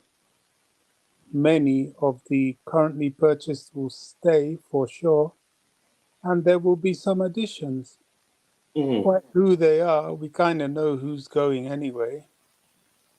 Who's coming still isn't concluded. Mm-hmm. But it's interesting, we're all put in this wait and see situation, which I think is a good thing. Even the trolls, when they try to label all their silly negative things about players that they know Chelsea have no intention of getting rid of, they find themselves looking very stupid because it's not that kind of a market this summer. It's not that kind of a market of any sort of certainties or room for rumors. We really do have to wait and see. We really do have to see, number one, what is the quality of the new Chelsea scouting system? Number two, what is the quality of the new Chelsea directorship that are dealing with these player purchases and so on? And there's no way you Mm-hmm. can tell until the journey is done, which is at the end of the transfer window, where we'll be able to evaluate and see what their capabilities are and what their strengths and weaknesses are. So I'm just watching, really. I'm watching without any sort of emotions, and I'm just watching, waiting, seeing, and trusting. Yep. I think we have a good structure in place right now. We have footballing people, and like I said, the roles are diversified. It's not everything is not channeled through a single individual. And signs are we're looking at players, good players actually. Some of which, for instance, the case of Nicolas Jackson. I'm happy. Even though Yeah, I I haven't don't seen know that much anything from about him. that guy. Yeah, the That's, little I've seen him, and the that's a little I've good seen thing. from him, I think he's good enough. But the scouts, they do look beyond what the fans see. They look at numbers and everything. They look at the players that will surround him when he comes to Chelsea, which you and I know makes a difference. But go ahead. Yeah, absolutely. The fact that I don't know anything about that, and that is a scouting choice, is what I like about it, if Mhm. that makes any sense to anyone, because I think that's where you get the proper benefits. You don't need to have any sort of known names and all these big names. And this is just the sort of person, if the scouts have done their job, that the club probably needs, more than these known, established people that come with their repertoires and so on. That doesn't always work. So I'm for this. We've not really done this for a long time at Chelsea. So let's see if the scouting system and the directors that are there to do this are doing this. Who are we to question it? Let's let them. Let's see how Pochettino has probably had his say as well, and I'm ready to just wait and see how it all works out, because these are real football people making real football decisions. Mm-hmm. That's what we've always wanted anyway, isn't it? Exactly. Yeah. Yeah, I agree with you, and I think they're doing a good job. And thank you for 72 likes. Before the likes, let's get it to 80 and shoot for 100. That will go along with odds. And some highlighters as a Saudi Arabia club, 12 months. I think they get big name. Big name. You can say managers soon. Saudi predicts that their oil reserves will run out in the next few years. That's why they are carrying out a major overhaul in the tourism sector by holding a many sporting events. I think it's a business move. It's not something. Here's the thing. I'm saying this is not sustainable in terms of the And, salary they're paying. And and if then, you attention, they're not paying too much sign-on fees. They're not paying too much to sign the players. They're paying more in salaries. But go ahead. they're also building a new There you city, go. Neom City, like a new, like a futuristic city on the Red Sea coast. So I think it's like what this guy said. Maybe it's true. Like the oil reserve is potentially running. And yeah, fossil fuel will be a thing in the past, sometime sometime in the future. I They don't will know have to when, relax but a bit fossil on fuel will not last forever. Go they ahead. might have to relax a bit on some of the restrictions they have. But again, you go to Saudi Arabia, you need to respect the culture and the tradition of the people there. And they will be paying attention to that. Yes, yes. So I think they will try to do it in a controlled manner. Mm-hmm. That's just again me saying it's not going to be sustainable. It's the salary they're paying. I don't think it will be sustainable. At one point, there's how much you will be spending on you cost inflation actually inadvertently. Ali have made an approach to sign Mendy according to Foot Mercato. Yeah, we've looked at that, and that's why we're saying Saudis may well be our saving grace, given how many players we want to offload this window. Great to hear from Bobby. Bobby, that's DJ celebrating having you on the panel here. I'm glad that you're getting better, and I'm glad you're getting better too, Bobby. Keep recovering. Greatest guy, great to see you too, brother. Please stop saying the Saudi money injection is not sustainable. I think you're saying it from a different perspective, but I get it. I haven't spoken for this bro for a while, and the first time he comes in the chat, he starts attacking me. Okay, I love you, bro, but I'm just joking anyway. But I get your point, Aurora. We haven't spoken for a while. I hope you're well. I know bills don't pay themselves, so you're very busy. It's premature to say at this point, after all same was said when players started earning millions in the Premier League. Here's the thing. I think the Premier League, you can say, everything aligns with inflation. It aligns with the value of money at the point. I don't think in the Premier League, actually, I don't know how else to phrase it to come across effectively, but I get you understand my point. They're not doing anything out of this world. Everything aligns with the value of things at this point. Let me say inflation and all that. Inflation rate, if my point, again, do I think at one point it's, you can say, is it out of hand? I wouldn't say so. It aligns with the inflation rate. Inflation rate, that's what I think the case is. I'm not, you can say, an accountant or financial specialist, but by any means necessary. I hope you understand that. The fans want elite and experienced players, and when a player comes in and plays badly for the club, they start to hate him and push him to leave the club. Yeah, because of how much we paid for that player. Former Chelsea captain Frank Leboeuf wants Chelsea to sign Onana as he sees him as an excellent. Which of the Onana you're talking about? Onana, the goalkeeper, or Onana, the Everton midfielder, Amadou Onana or Andre Onana? You have to be specific. I'm not too sure. Because we're looking at both Onana, but rumors are we pulled out of the race to sign which of the Onana? I think is it Andre Onana? Yep. I am still not sure about Jackson. It seems like he had a late purple patch. We should check how he does for Senegal today. I'm not going to judge him by that. That's just a single game. I am glad that the focus has shifted and scouts they are unearthing talents before their reputation is sky high. I like that. And now best way to operate is being progressive. I like that. Smash the like button, people. 76 likes. Let's get it to 80 and shoot for 100. We can do that. I appreciate you all. Question for Rodrigo Onana or Lavia as a DM. Once I get to Santiago Muno's comment, we're going back to the structured the items we have lined up. But Rodrigo, you go ahead. Shoot for the answer there. That's for you. Onana or Lavia. Oh, that's good. The both for me. The both obviously. So he was talking about Onana, the Everton player. Yeah, Onana. Yeah. Okay. I would obviously if we get Caicedo, assuming we have Caicedo in the bag. Personally, I'll go for Lavia. The reason I say Lavia is because he has a lot of the characteristics that Enzo has, and he could be a good. We are allowed to say competition for Enzo, but Enzo is an unbelievable player. So yeah, so it'll be a good competition for Enzo. Sorry, let me just. I understand, bro. It happens, and Enzo cannot play every game.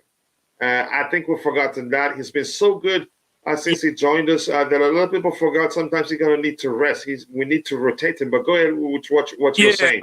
Yeah, I was saying because Lavia has a lot of the quality that Enzo has. So he's good with long range passing, press resistant. Overall, on the eye, he's better than Onana for me. Yeah. So you mean which one? Everton Onana, right? Yeah. Amadou Onana. Yeah. Amadou Onana. Okay. Yeah. Your question answers. So why is it the mid-table team worried about the Saudi spending a spree? We're not worried. We're happy. We're saying that they're going to be our saving grace. Goalkeeper. You were talking about the Onana goalkeeper. Oh, so you see now. So the Onana goalkeeper. Yeah. Oh my God! Yeah, I like him as well. The only thing with that, the goalkeeper, I've seen so many Boza moments from Onana. And have you seen the situation where he advances beyond the midfield? Actually, sometimes in the midfield area with the ball in his feet. Yeah, He's crazy. I don't want anybody to give me a heart attack as much as I like him. Yeah. Keep dropping the likes on the stream, people. Let's move on. Saudis finances their clubs to recruit star players and are willing to pay big bucks just to entice people to watch their league. And that is a very good for their income from tourism. And so that's something they're not going to do forever. So even if you think, I don't think they have the money, but they're not going to do this forever. You could say they're not going to keep spending like that forever. It would be reckless, really. But I get what you're saying. It's a good move. Constantine Dunn always calls me Chipchilla. I appreciate seeing you, brother. I hope you're doing well. And Supreme Court says, well, you're going to need to see him in action to know what it's about, Chipchilla. Otherwise, it's just hype for the sake of it. Here's the thing.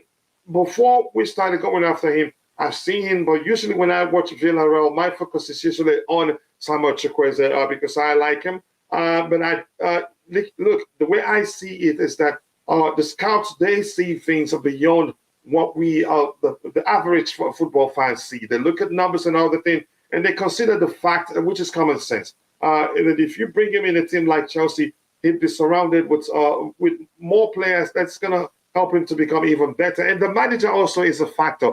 But let's see what happens. How old is he again? 21? Yeah, 21. So. He's 21. Yeah, so he's still very young. And people, here's another bro here. Please go check out this brother's YouTube channel. Let me make him a moderator. Go check out the channel of Chelsea Godfather. He produces Chelsea content, and he's good. And I'm looking forward to having him on the panel whenever time allows.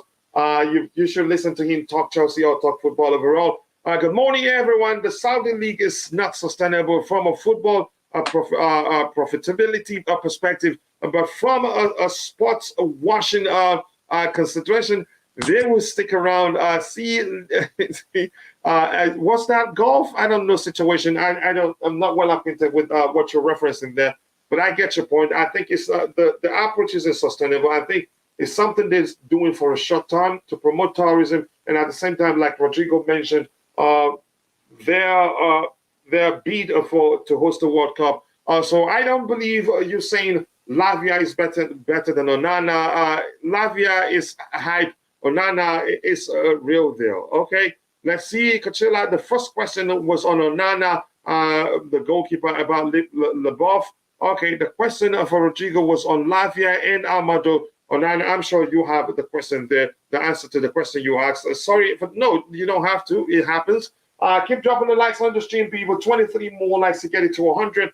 Let's make it happen. I rate Onana higher than Lavia, though he's more rash and challenging. To be honest, I don't see either of them improving us. Here's the thing, they're all young players. Mateo Onana, how old is he actually? If you don't mind, Rodrigo. 21. 21 too. So they're all young players. So the rash challenges you talked about is very common with players at this age who plays in the role that he plays for Everton, if that makes sense. So right now we're going to move on to the next item we have lined up.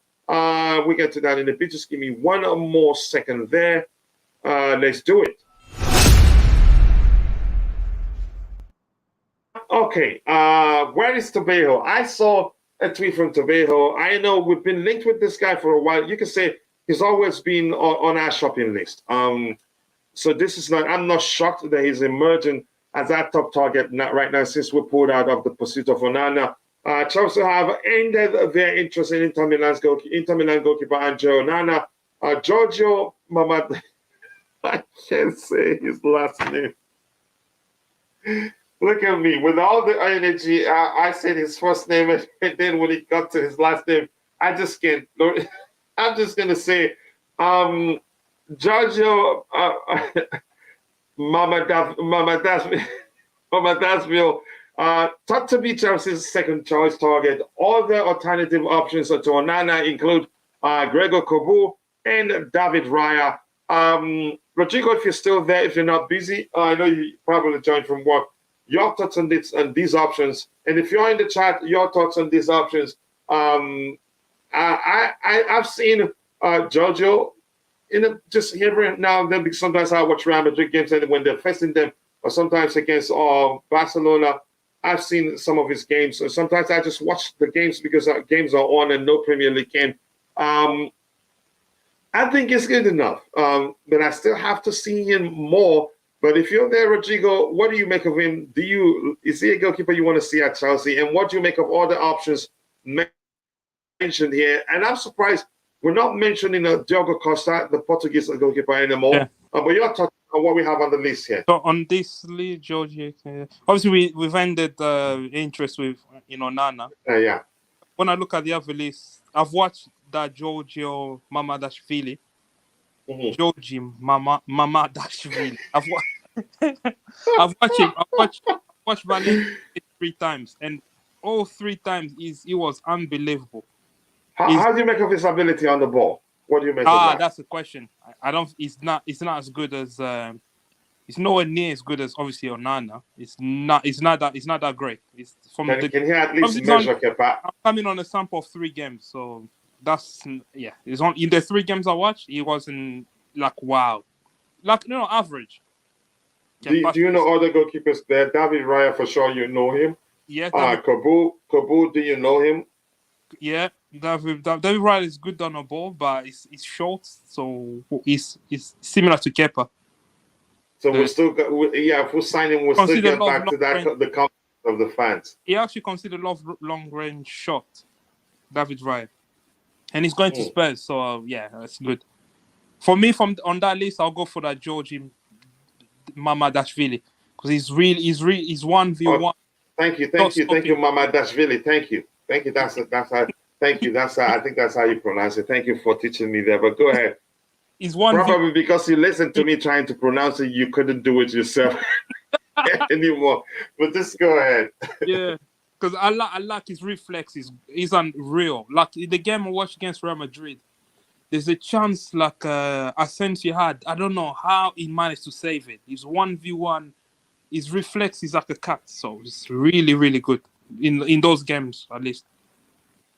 Yeah, I think it was you that I saw on Twitter that talked about his 1v1, his reflexes on Todd Boehly's comment. I think it was you. Yeah, it was you.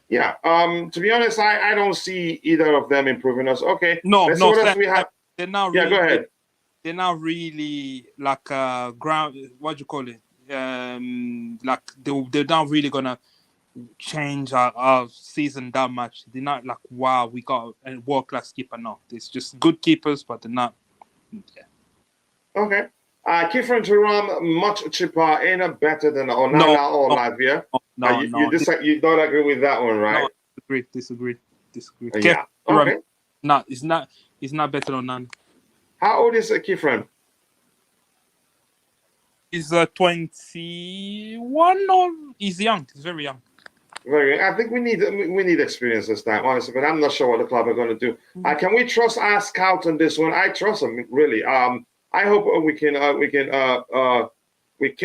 the previous window makes me question. I think the principal we didn't have them. We didn't have the structure in place. As at the time during that transfer window in question. Facts. Let's see. Why did we end interest in Onana? Price, I think most likely the price tag. And there's a chance also we don't know his preference.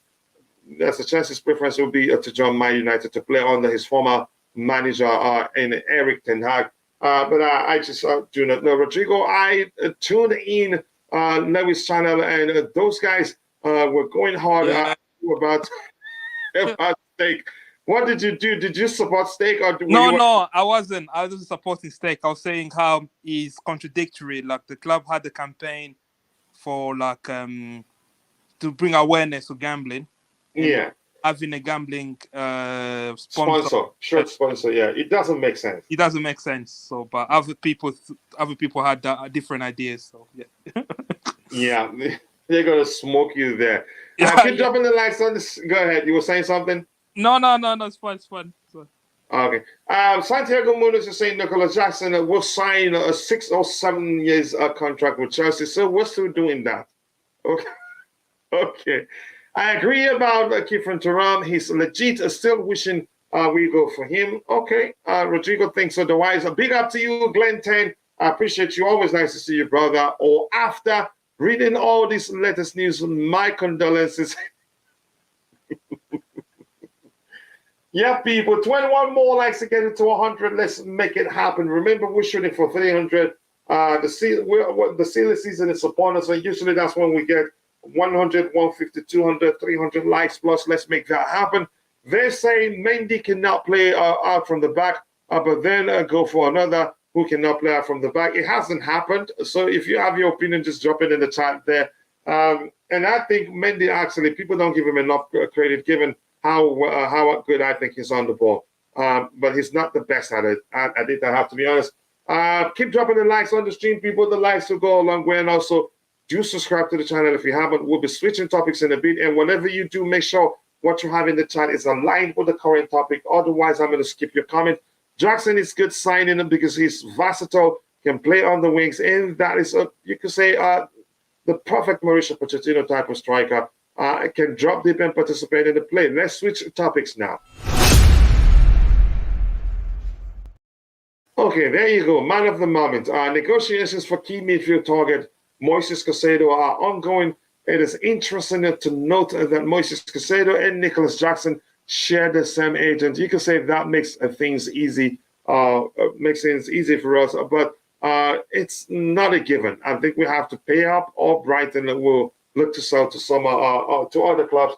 But everything we've heard so far in the past 3 days has been positive.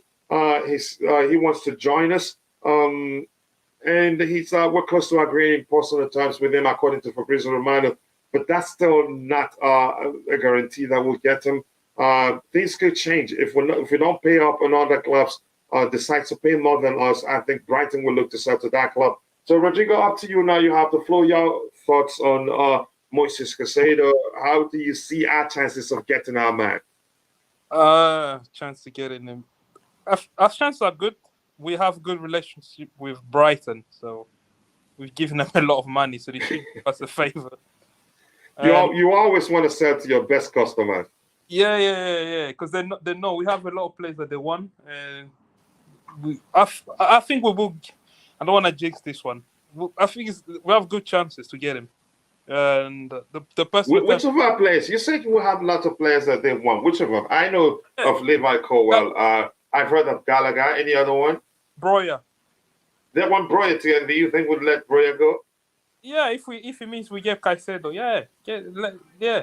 No, do you think the club would do that? Or just you? If it were up to you, you'd suggest we let Broya go. I'll put Colwell as well.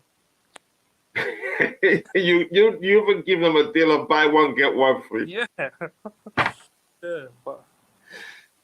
But I don't think we'll give them Colwell and give them Broya. I think we're gonna keep Broya. But let's see what happens. If anything, if they really want Gallagher, I think maybe we'll decide to give them Gallagher. But let's see what happens. Keep dropping the likes on the stream, people. 21 more to get it to 100. Let's make it happen. Glenn 10, I appreciate you. Let's see anything else to read here. Constantine Dante says, I don't see any other club paying much as we would pay for him. And rumors were, I saw something from, excuse me, I think that was from David Austin, something to the effect of, we did bid 16 million for him 2 weeks ago, and he was rejected. I'm not sure. That's just from David Austin. That may well not be the case. I don't know. Chelsea, Brighton best friends would benefit. I think maybe that's another way. Another way to phrase it. Yeah, go ahead. Were you saying something? Sir, I'm gonna shoot. Again, big up. We'll speak again soon. Thank you so much, brother. Always nice to have you on the panel. And maybe next time you'd come with the boss, but I appreciate you finding the time to join. The boss maybe in July. Let's wait. Maybe you won't get passengers at all. But thank you, Rodrigo. I appreciate you. Speak soon. Yes, people. Keep dropping the likes on the stream, and also do subscribe to the channel if you haven't. 79 likes, 20 more 21 more to get it to 100, and let's make that happen, people. I appreciate you all. What else? What do you have to say with regards our chances of getting Moises Caicedo? I want to hear your thoughts. Do you think we'd get him, or do you think we'll end up missing out on him? Yeah, I did read. We did look at some report yesterday saying something to the effect of we have Romeo Lavia lined up, and one of the players, I think Amadou Onana, lined up as alternatives. If we're not able to get Moises Caicedo, and some are saying it's just it is us sponsoring the narrative to get Brighton to start thinking, look, if you play hard ball with us, we'll look elsewhere. West Ham, Brighton, Everton all want Gallagher. Question for the panel: who would you like to swap Gallagher with? First Rice, Caicedo, and Amadou Onana. Here's the thing. I think the only player, I'm looking at all the players you mentioned, Rice, you mentioned Caicedo, Amadou Onana. I think the only player you can argue, maybe that's a chance we'll get. If we try any swap, there will be Amadou Onana. I think the valuation of Caicedo by Brighton is nearly twice as much as how much would get for selling Gallagher. Same thing as Rice. I don't think a swap deal will happen. And usually, when players when clubs try to factor in a player into a deal, I think it's usually causes a lot of problems. It's not easy. It's a complicated process, and I don't see Brighton agreeing to a swap deal. Especially if you're talking about a straight swap, maybe in a situation where they say their valuation of Caicedo is, let's say, 90 million, and then we'll talk about how much they value Gallagher, and then factor that into the negotiation process and see what will happen. But I don't see that happening. What's your opinion on Florentino Luis, the Portuguese wonderkid DM who was Enzo's partner at Benfica? Is he on Caicedo's level? Here's the thing. I'm going to say this. I don't like present an argument when I don't know the player mentioned in question, or don't know that player that well. I don't know the player in question, let alone knowing him that well, to come to the conclusion whether he's at the same level, on the same level as Moises Caicedo. I have to be honest with you. Let's see, this Caicedo won't go anywhere, but Chelsea, okay, I hope that happens. Thomas Bays, I hope you're doing well. It just depends on how much they can sneak out of us.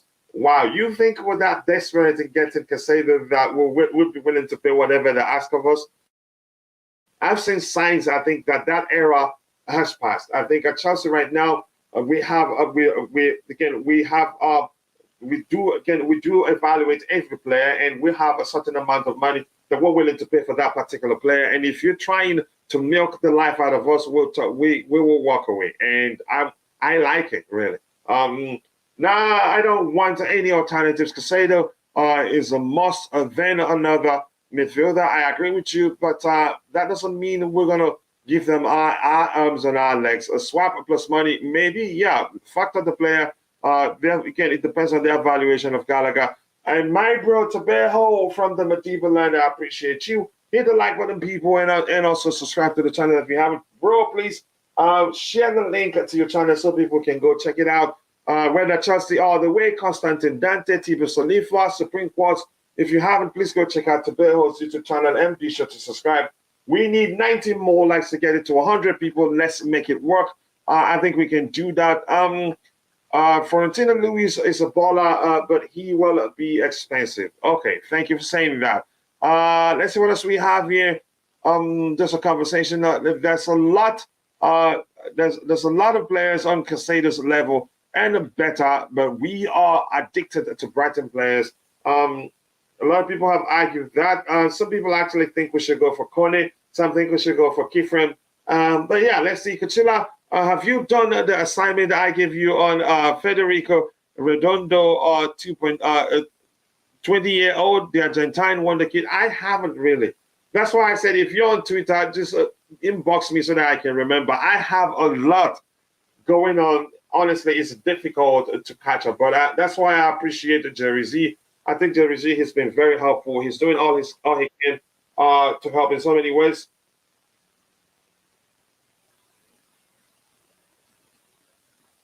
All right, keep dropping the likes on the stream, people. The likes do go a long way. I appreciate you all. Thank you for finding the time to join the show. Dante, they're just having a conversation. Florence, Luis is descent. Todd, I doubt Benfica will sell him given the ends of chaos.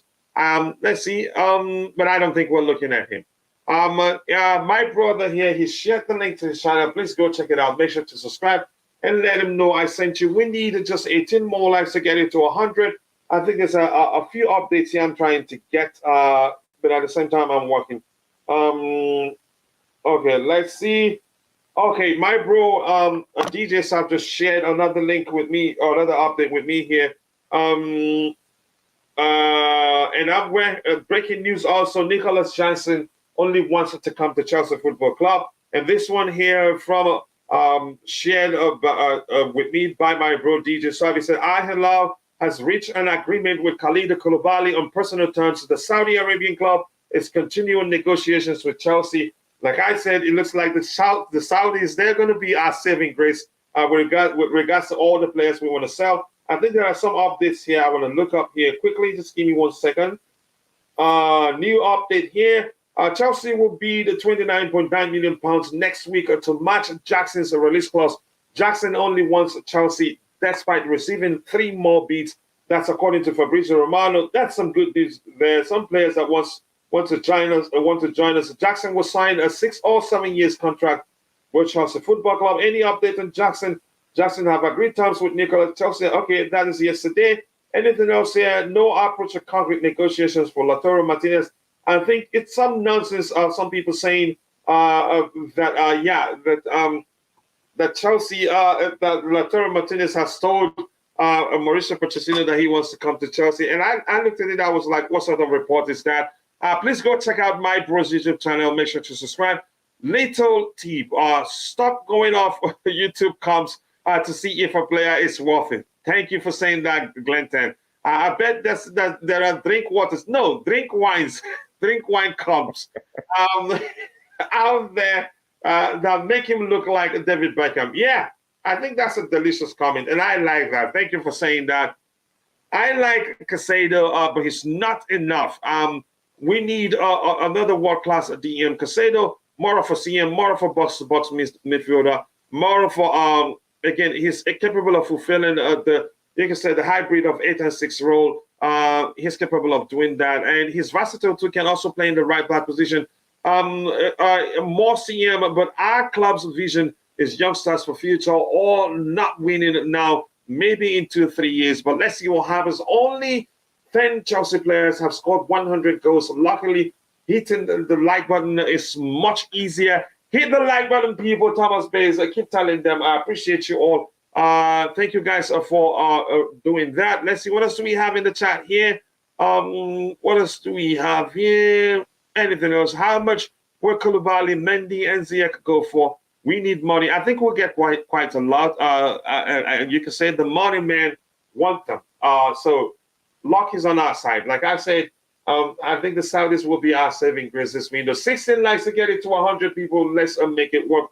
Roger, I'm going to bring you in. Do you want to come? If you've been listening, but more importantly, I haven't heard from you for a while. I'm sorry that I haven't sent a message to see how you're doing, but I hope you're doing well. Have you? I don't know if you've been listening. If you want to come in anywhere, or do you want to come in? You do hear about us. You can say us close to signing Nicolas Jackson. Every time I want to say his name, Andrew Jackson comes to mind. I've said that before. I don't know why.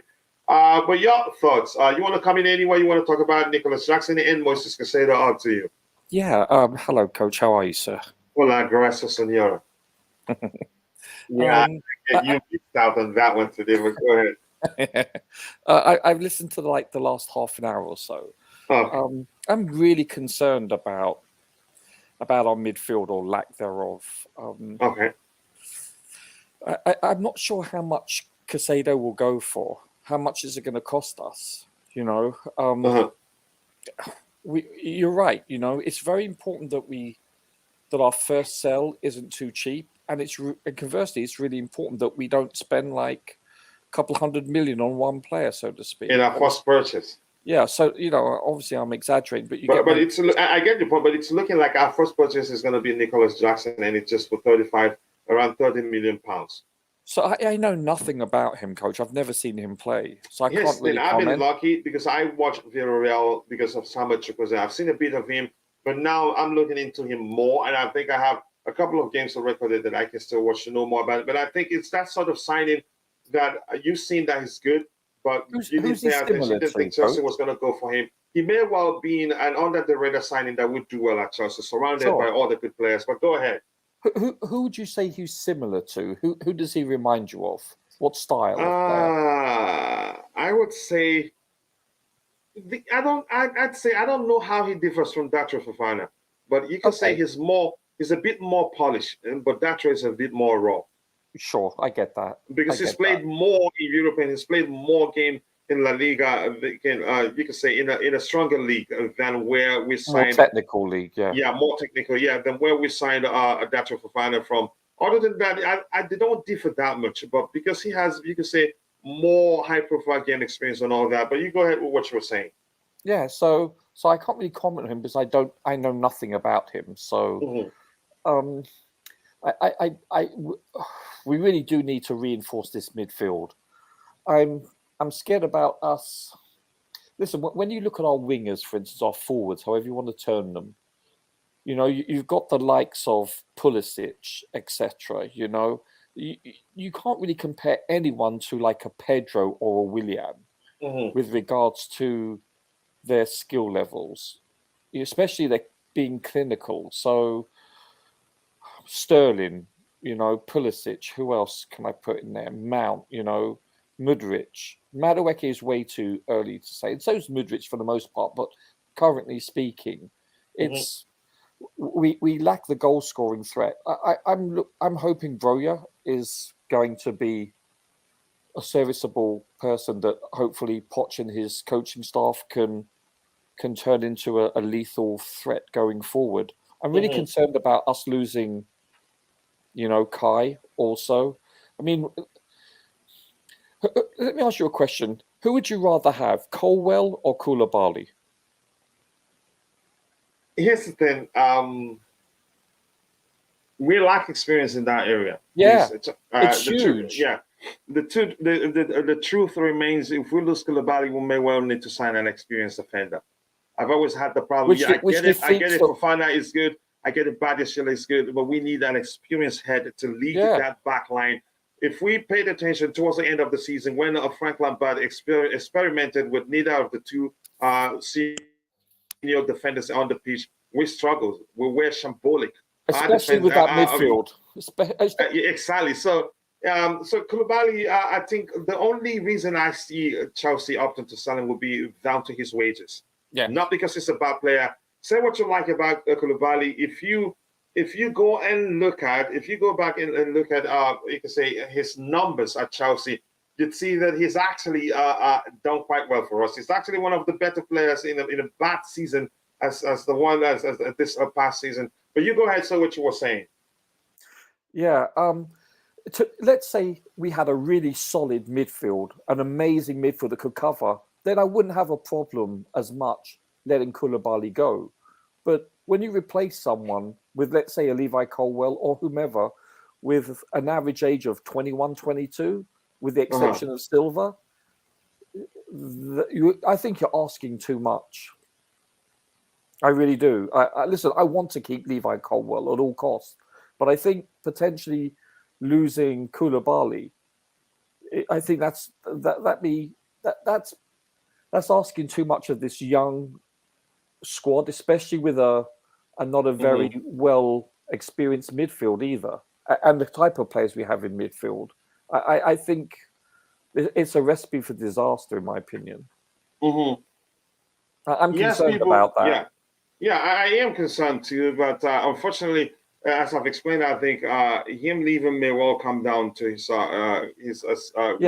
He's on what, 300, 295 or something close to that. And people will be rounding off in a bit. We don't have too much time, unfortunately, but I think we still have to try and catch up with what we have lined up. If you haven't, please keep dropping the likes on the stream, and also do subscribe to the channel if you haven't. We have We need 12 more likes to get it to 100. Let's make it happen, people. Caicedo is Kante clone with better passing range. That comparison scares the heck out of me. Yeah. 17 million for Ziyech. I just said my price after seeing orders. I don't think they'll pay you 17 million for Ziyech. Here's the thing about the Saudis. I get it. They've been spending, but they're spending on salaries, not on the money they pay the selling club. They don't pay too much to the selling club. If that makes sense. Constantine Dante says, I cannot compare Caicedo with Kante, not even closer. There are levels. I think they're different. You can say, yeah, they're different in so many ways. Oh, no, no goalkeeper talks from now onwards because Roger came on. Yeah. Oh, my goodness. Give double the likes on the stream, people. 10 more likes to get it to 100. Let's make it happen. Nicolas Jackson, Roger, part of Jackson 5. Kalito! Always nice to see you, brother. I appreciate you finding the time to join us in the chat. Kalito is the co-owner of Worldwide Chelsea YouTube channel. If you haven't, from Supreme Course, I'm sure you're subscribed there. Tiber Salifa, Constantine Dante, all of you, please go check it out. Be sure to subscribe and let him know I sent you. He's a good friend and a brother, and I hope to have him one-on-one on the panel soon. Probably during the evening show. That's when he usually has time. William wasn't clinical. Okay, let's see. If Koulibaly regained his form from a season before he joined us, then he'd be a clear choice ahead of Cole. Here's the thing. I think form wasn't Koulibaly's issue. How many games has he played for us, actually? And he started well, and then the World Cup came. And then, post-World Cup, a lot of stuff happened, not just him.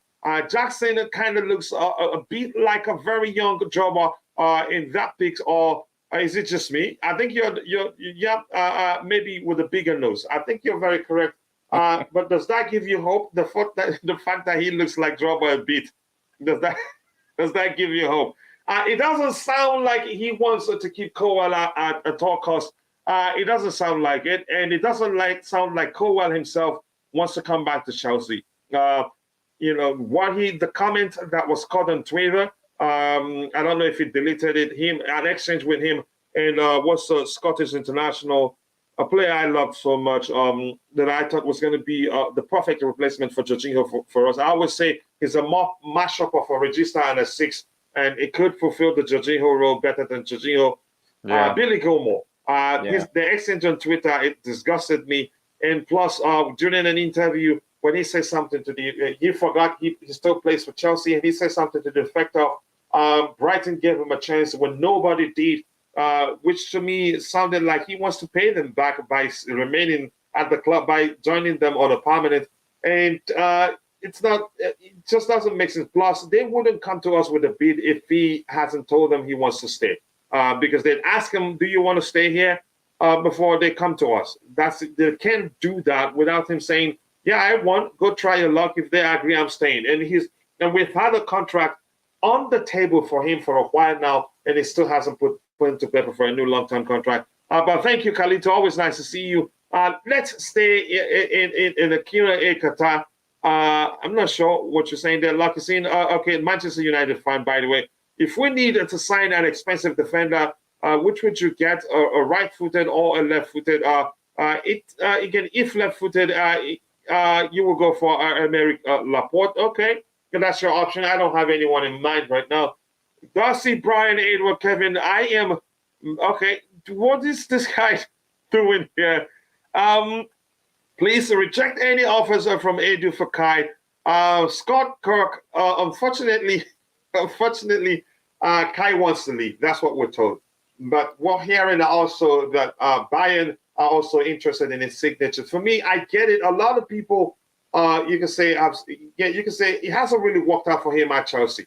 But we've seen flashes of what he's capable of doing. If I were a manager, I would play Kai deeper. And believe me, if you do that, you'd see a better Kai Havertz at Chelsea. But I don't see that happens again. I think he's probably going to leave Chelsea.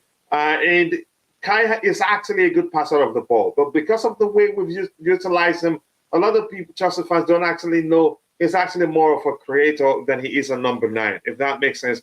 But Kai will move on eventually. Maybe I don't know. Rumors are that Bayern are now interested in signing him, and that Thomas Tuchel is the one pushing for Bayern to show interest in signing him. I think I'd rather him go to Bayern. I don't want regrets. But the truth remains, if you want a player gone, you have no right to dictate where that player goes. And if you think he's not good enough to Chelsea, you have what do you fear? Why are you concerned that he'd go to Arsenal and start cooking for them? But we've rejected their initial offer. Let's see what happens next. Cedar, and I'm suspecting you may well be an Arsenal fan that don't want to see Kai at Arsenal. I think so. Caicedo at Chelsea. Let's see what happens. In my eyes, Kante is irreplaceable. Kante will always be Kante. There will never be another Kante. Kante is different. You cannot compare Caicedo with Kante. He still needs to prove he's better than Kante. And here's the thing. I think the club would have actually kept Kante. I wanted the club to keep him. Kante is a sort of player, if you can get just 20 games from him, that will be enough to make a difference. If you get my point. And if you see any rival, fine, as long as they're not abusing anybody, leave them. The only thing you do is just show them the link to our sister channel where we cover every club. And Kirk, if you check out, we have a sister channel called Soccer Perspective. There we cover every other club, and we're looking for panelists to join us so that we can start hosting live shows on that particular channel as often as possible. In my eyes, that's a good one there. I like it. He looks like a Fetty Wap N21 Savage. Other baby, in my opinion. Glenn, I don't like you anymore. What the heck is this picture? You just spent it now. But 21 Savage is actually a handsome man, kid. Caicedo, I signed. Okay, he signed for Chelsea. You think?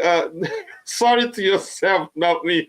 Rabiot, Mohandas, Kudus, Casemiro, Fred, and all that. Please, I'm sorry, but I am a one club channel kind of player. Keep dropping the likes on the stream, people. The likes go along, but we'll be rounding up soon. And Kalita says, if I had the choice of Caicedo or Barilla, I would only choose Caicedo due to need. Barilla is objectively the better player. I choose Caicedo. Begrudgingly. I'd have them both. I wouldn't mind having them both in the same team. But Barilla is an excellent player, and I started following him when Kante wanted him at Chelsea. I think he was then 19 or so. I don't remember, but a good comment there. I think right now, Caicedo, you can say, I'm not too sure. I'd have to check how well they did in terms of their defensive contributions to come to the conclusion which of them will serve us better if we sign them. Keep dropping the likes on the stream, but Barilla is world class. Caicedo is not proved much yet, but he has the potential. Yep, we don't want them. I sensed it. I sensed it. But the funny thing is that I've seen some Arsenal accounts saying Chelsea that Kevin De Bruyne left Chelsea, became world class. Mohamed Salah left Chelsea and became world class. So that is just them, just trying to justify their interest in Kai Havertz. Sosa D says, I don't have no problem with Jackson. My only question is that do Pochettino want him? Yeah, I think he wants him. I don't think we'd go for him if he doesn't want him. I don't think we'll sign any player if he doesn't okay the signing of the player. And that's why when everybody talk about Lukaku's situation at Chelsea, I know some people say the owners wanted him. That was why we signed him. But then again, I don't think the owners would have signed him without consulting Thomas Tuchel, and he okayed the signing of Lukaku, if that makes sense. I think, he okays every signing from now on. Barilla is not a six. No, he's not a six. We've talked about that before. But we can, and that's why I said I can have him and also I wouldn't mind having him and also having a Caicedo in our team. Caicedo, nothing like Kante. He's more like Ramirez in the DM. I think he feels like he has more to his game than Ramirez, actually. But Ramirez, I think his pace makes him exceptional. Barilla, Enzo Caicedo will win the league 6 with that midfield. Okay. Keep dropping the likes on the stream, people. Just 7 more likes to get it to 100. Let's make it happen. We'll have a few minutes to round up. It will be coming up to keep Gallagher and sell Kai. Okay, if that's what you think, Gabriel. Hi, guys. What's new? What we're talking about now, and a whole lot of other stuff, plus a few things we'll still talk about. I would choose Caicedo all day long. There aren't many Kante clones. You cannot find many Barillas. And here's the thing. Caicedo isn't a Kante clone. I think he's a different type of player. That's my opinion. Roger, you seen anything you want to talk about before we move on? No, we can move on. That's fine. All right. Thank you so much. A side note, Nico Jackson is a very interesting player, very fast, very clean on the ball, very elusive, a unique type of guy. Poch has a good eye. And that's that you can say that's Poch's type of striker. Yeah, if you look at Sadio Mane, Kane, he plays with the sort of strikers that are capable of dropping deep, participating on the play, and able to create chances for his teammates. So that's a delicious comment right there from Carlito. I'm not saying that because you're my friend or because no, but that's a delicious comment, really. We won't walk away if they ask 60 to 70 million. You're talking about Mount. I think we'll still sell Mount to you, so don't worry too much, my friend. We're still selling to you. Let's see, what else do we have lined up? I think I have a few things lined up, a few updates that DJ and AD has sent me. I'm going to try and put that in a bit. Here, Roger, you've heard me talk about that the Saudis will be our saving grace, and it's looking like that's the case. They want Edouard Mendy. They have Edouard. They want Edouard Mendy. They want Koulibaly. They want Hakim Ziyech. And am I missing anyone? They want Aubameyang too. They want Romelu Lukaku. They pulled out of the Lukaku pursuit, but may well still come back for him. But your thoughts are, our Nassr president will come to London this week for discussions with Chelsea about Hakim Ziyech. I'm just going to say hallelujah, in the sense that he's not living on a free. All the players we have, except for N'Golo Kante, all the players we have that they're interested in signing, they're not living on a free. So are you seeing what I'm seeing, Roger? It looks like they're going to be our saving grace this window, really. No, I totally agree. Because from a fiscal point of view, financially speaking, we needed them. Listen, they being the Saudis, they have a lot of money from. It's usually government backed. It's they have over 2,000 members of their royal family. They have a lot of natural resources from gas and petroleum. If any country can afford to spend on sports, it's them. They have very deep pockets, and they have had for many. But is it sustainable? Really, something. I know this is not. This is out. Yes, it is. I'll tell you why it is. Because they have. Yeah, go ahead. I'll tell you why it is. Because they have deep pockets. They have exceptionally deep pockets. We're not talking about a couple of American millionaires or a Swedish bank or whomever. You know, we're talking about a country that has untold resources. And yes, they can. If any country can afford to do it, it's them. So when you talk about sustainable, yes, it is because they're not responsible. Don't you think if they keep spending reckless, it's not reckless at this point. At one point, if they start going overboard, it can have an adverse effect on their economy. You can say inflation-wise. No. Not at all. Because the Chinese government, the Chinese league, they were like that before. Right. And you're comparing apples with oranges, Coach. You're comparing. You're talking about a communist country that's not a fully open market economy per se. Yes, they even have a billionaire on their Politburo. They have 300 senior members of their highest upper house in China. I get that, but they're a quasi-communist, somewhat open market, but they're not a full open market economy. Saudi Arabia is, for all intents and purposes, they have other attributes, but the vast majority of their balance sheet is natural resources, gas and petroleum, Coach, and they have had since the 1950s and 60s. They're the leading OPEC producer, or at least historically have been. If anyone can do it, it's them. But you're talking about inflation. No, listen. You look at their average. You look at their average. Like you look at quite a few of the Middle Eastern countries coach. Their median average income leads the world. Period. I remember when Iraq invaded. What was that country they invaded? I forgot now. I've gone brain dead. Let's stop. I think let's not start it again. I'm just going to say something. Their average income back over 25 years ago was 400,000 a year. Okay. So they have immense wealth there. So you don't think it will have any adverse effect on their economy? No, none whatsoever. It's a drop. Okay, somebody in the chat says something like this, that they're going to ruin football, and I said no, I don't think that will happen. I can't comment on that. Who's to say he's going to ruin it? You know? No, I don't think he will. But here's the thing: and from a cultural, they're very conserved in terms of their culture. They're conservative. Yeah, and in that sense, I think they will try to, you could say, to control how many people with different lifestyles that they bring in, because that can also, from a cultural perspective, I think they'd be a bit cautious. No, listen, we're not talking about you're having hundreds of thousands of people emigrating there. You're talking about a couple of hundred, maybe. So yeah. That's just what I think. This is just me thinking, looking at things from different perspectives, and that's why. But you're talking about numbers that are, with all due respect, insignificant.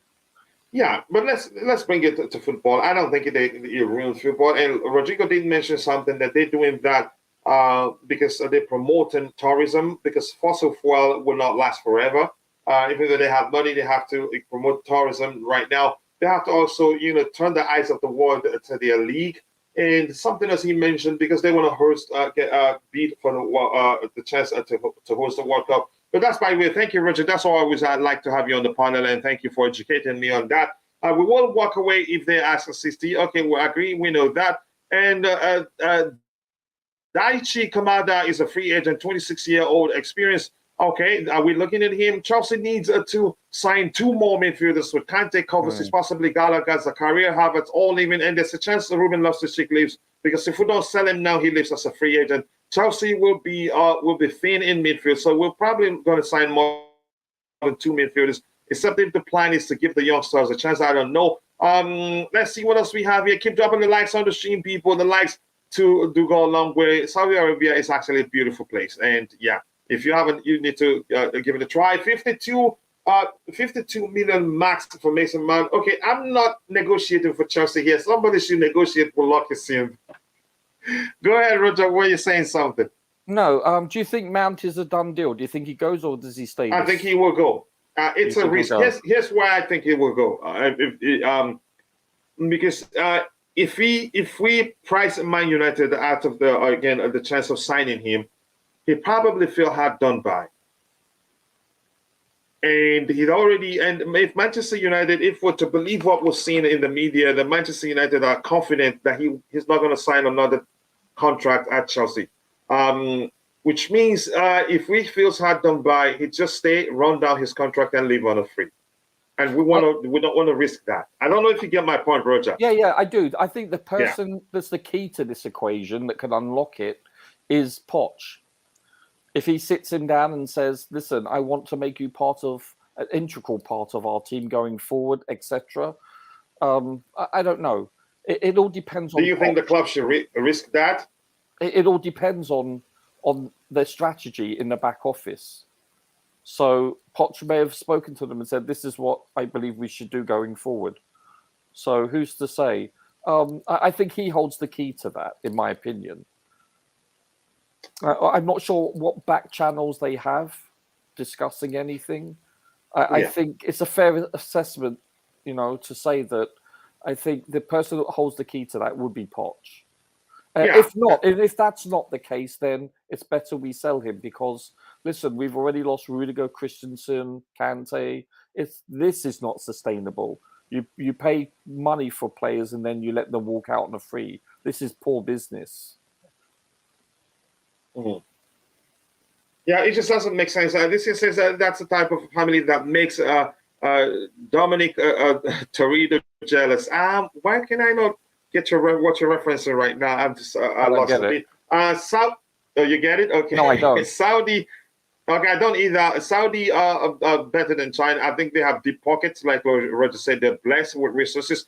China will never release their true numbers on their economy, on GDP, amigo. Yeah, we know that. But that's, by the way, Ndika going to Roma and Edson Alvarez from Ajax to Borussia Dortmund, Saudi Arabia, Abu Dhabi, and all that. Okay. My gosh, you're really stressing me with the sort of comments you put there. Why is the FIFA and UEFA not looking at FFP when it comes to Saudi Arabia?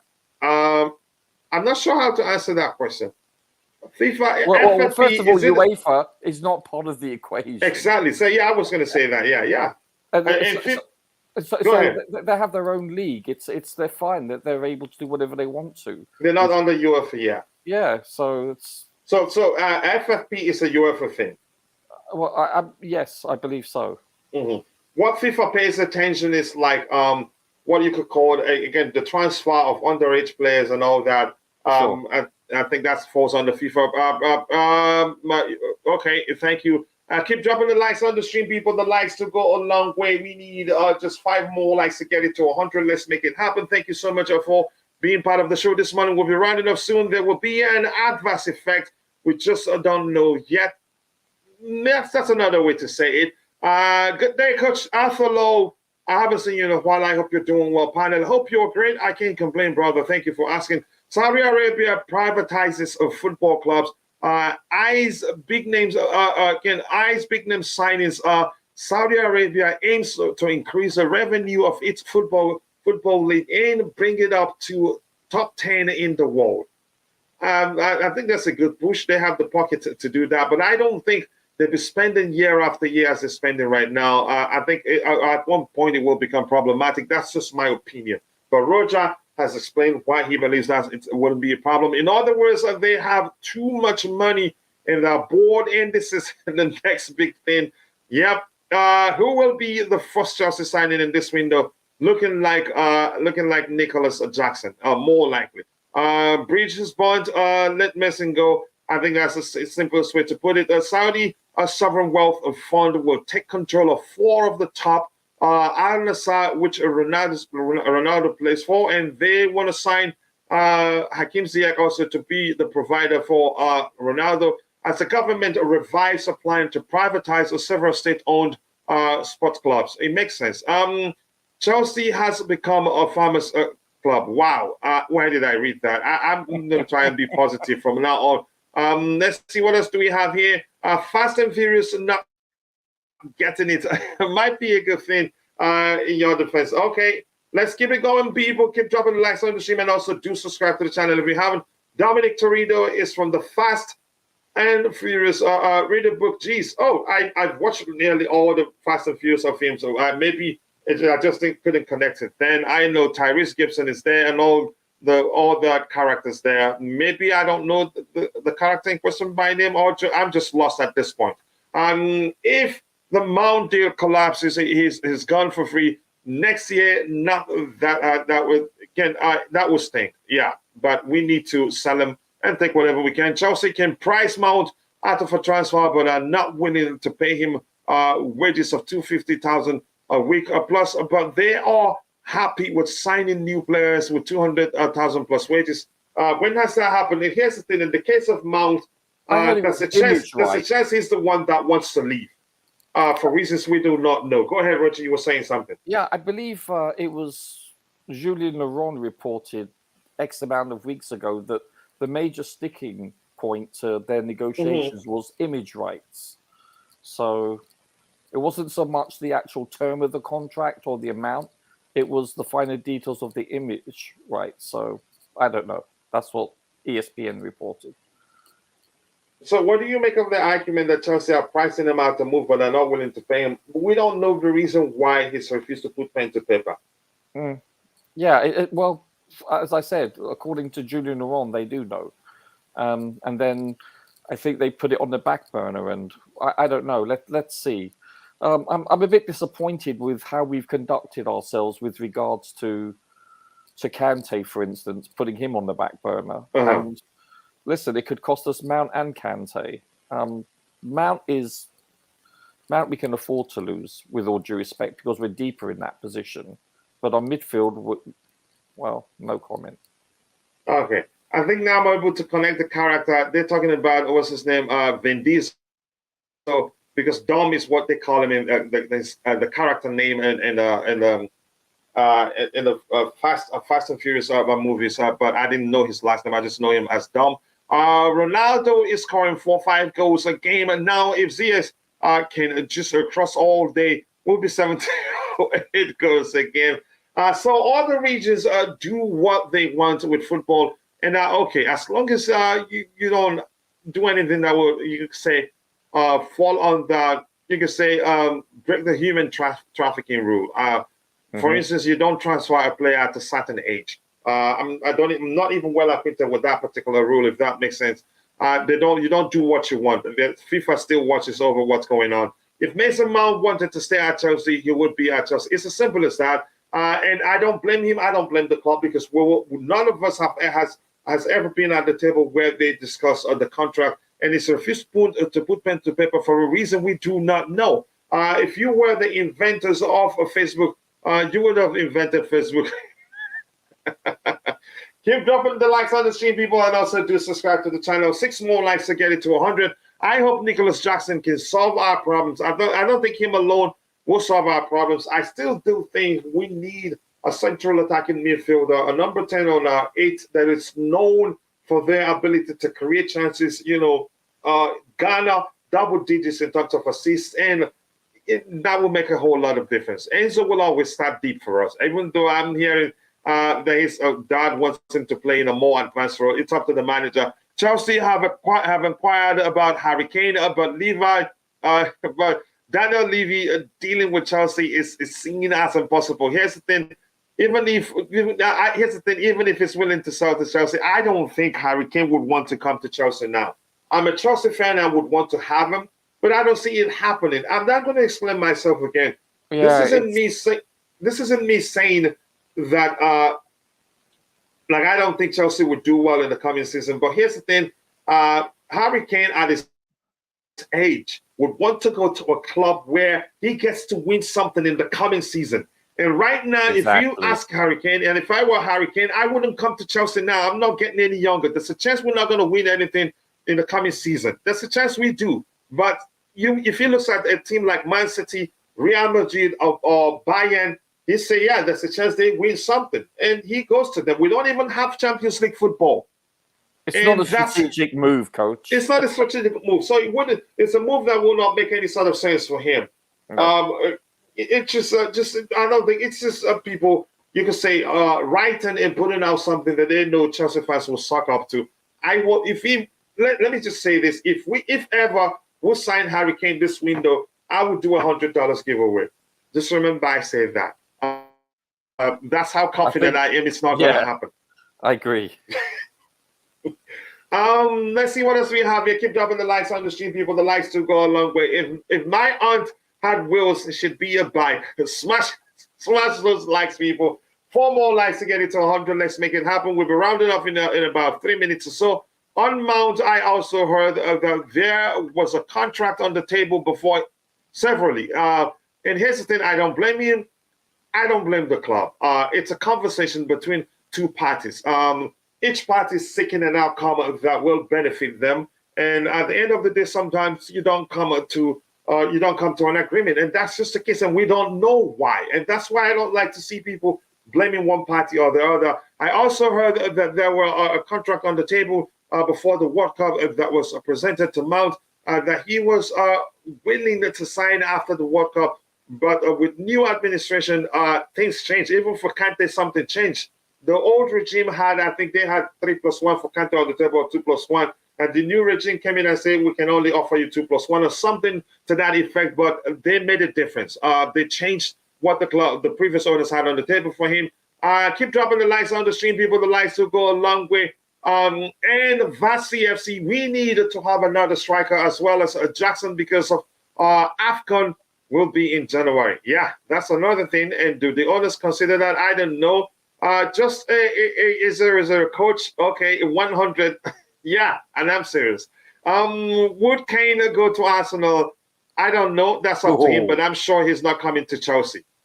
So I don't know. Two things. Here's the thing. Even if Kane wants to come to Chelsea, the only time he'd be able to come to us is if he's a free agent. I don't think Levy will sell him to us because there are other you can say clubs vying for his signature and will pay up to take him. And yeah, so Daniel Levy sold Luka Modric to Real Madrid, even though we were willing to pay more. Chelsea rejected Arsenal bid. Yep, we've read that. And we also rejected Manchester United initial offer. So, but Arsenal are preparing to come back. Man United are also preparing to come back with an improved bid. For Kai Havertz, thank you for saying that. And my bro is back. If Poch mostly plays with 4-2-3-1, there's less need for a 10. That's just the truth. For a 10, given a supporting striker like Nkunku, it can play there, but we need depth. It's as simple as that. Keep dropping the likes on the stream. They want more money because of his value. Kachila never says never. Remember, Caicedo, have you signed him already? If you're saying that. That Gabriel Vega kid is Mount Light. I am sorry. Don't get that. I think it's more technically give that the Mount. Maybe that's what I'm thinking from what I've seen so far. I hope he wouldn't regret his decision. I think he'd do well if the manager recognizes he's still young and needs a lot of coaching. But if they're signing him as they're signing an established player and hope him to just hit the ground running on his own without proper coaching, maybe we'll see a problem. But I want him to succeed wherever he goes.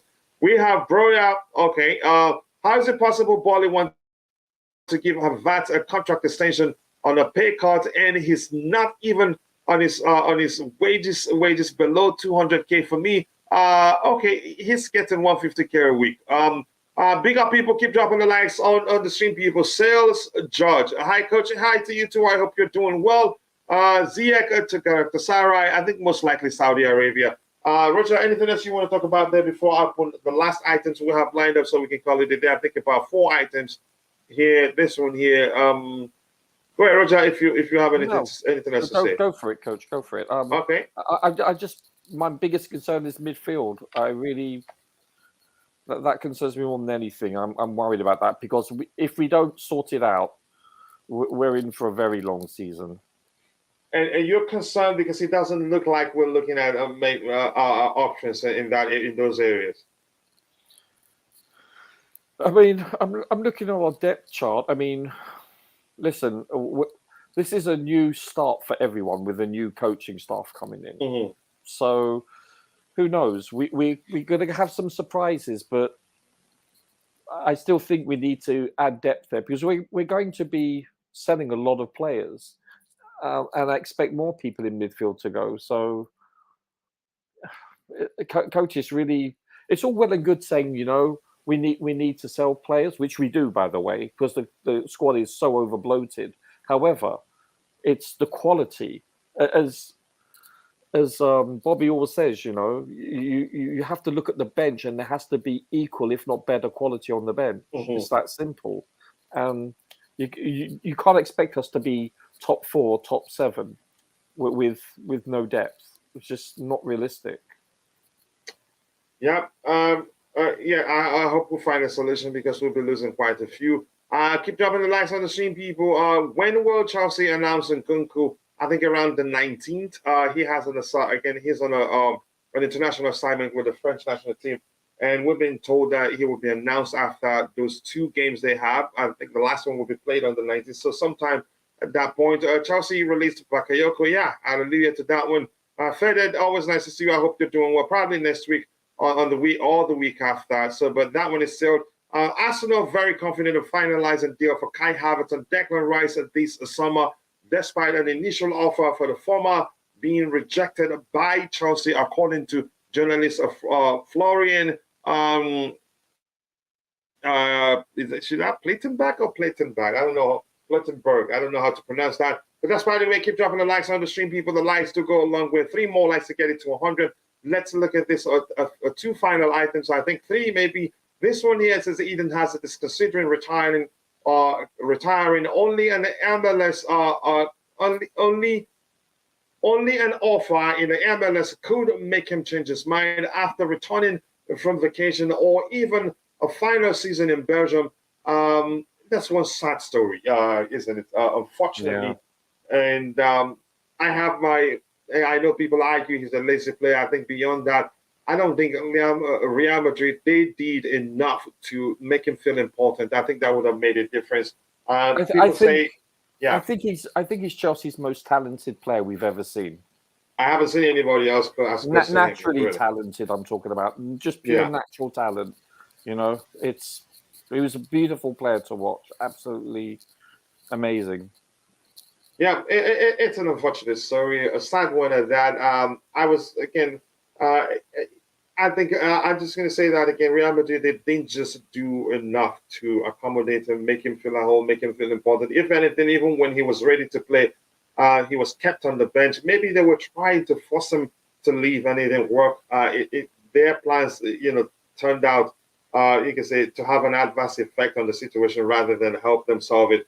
Until they terminated, they came to an agreement to terminate his contract. I think there's still a lot in him, but let's see what happens. Keep dropping the likes on the stream, people. The likes do go a long way. Arsenal, the bottle jobs merchants at it again. Let's see what happens. João Palhinha would be a nice addition. Height, toughness, and he is a 27 experience. And I say we'll get him. We need experience in that midfield area. And let's see how they will perform in the UEFA Champions League. Let's see. Hazard just retire, my man, and enjoy your life. He's earned quite a lot of money, and especially at Real Madrid, he has to be one. They will probably be considering him as they probably consider him as one of their worst signings ever. Honestly, for sure. Unfortunately for him, oh my gosh, it's painful really. When selling Havertz to Arsenal, it would be clever to introduce a buyback clause.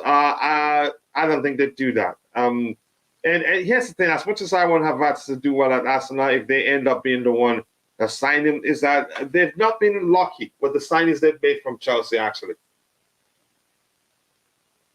I'm still saying a report saying that Chelsea will speak with Juventus for Dusan Vlahovic.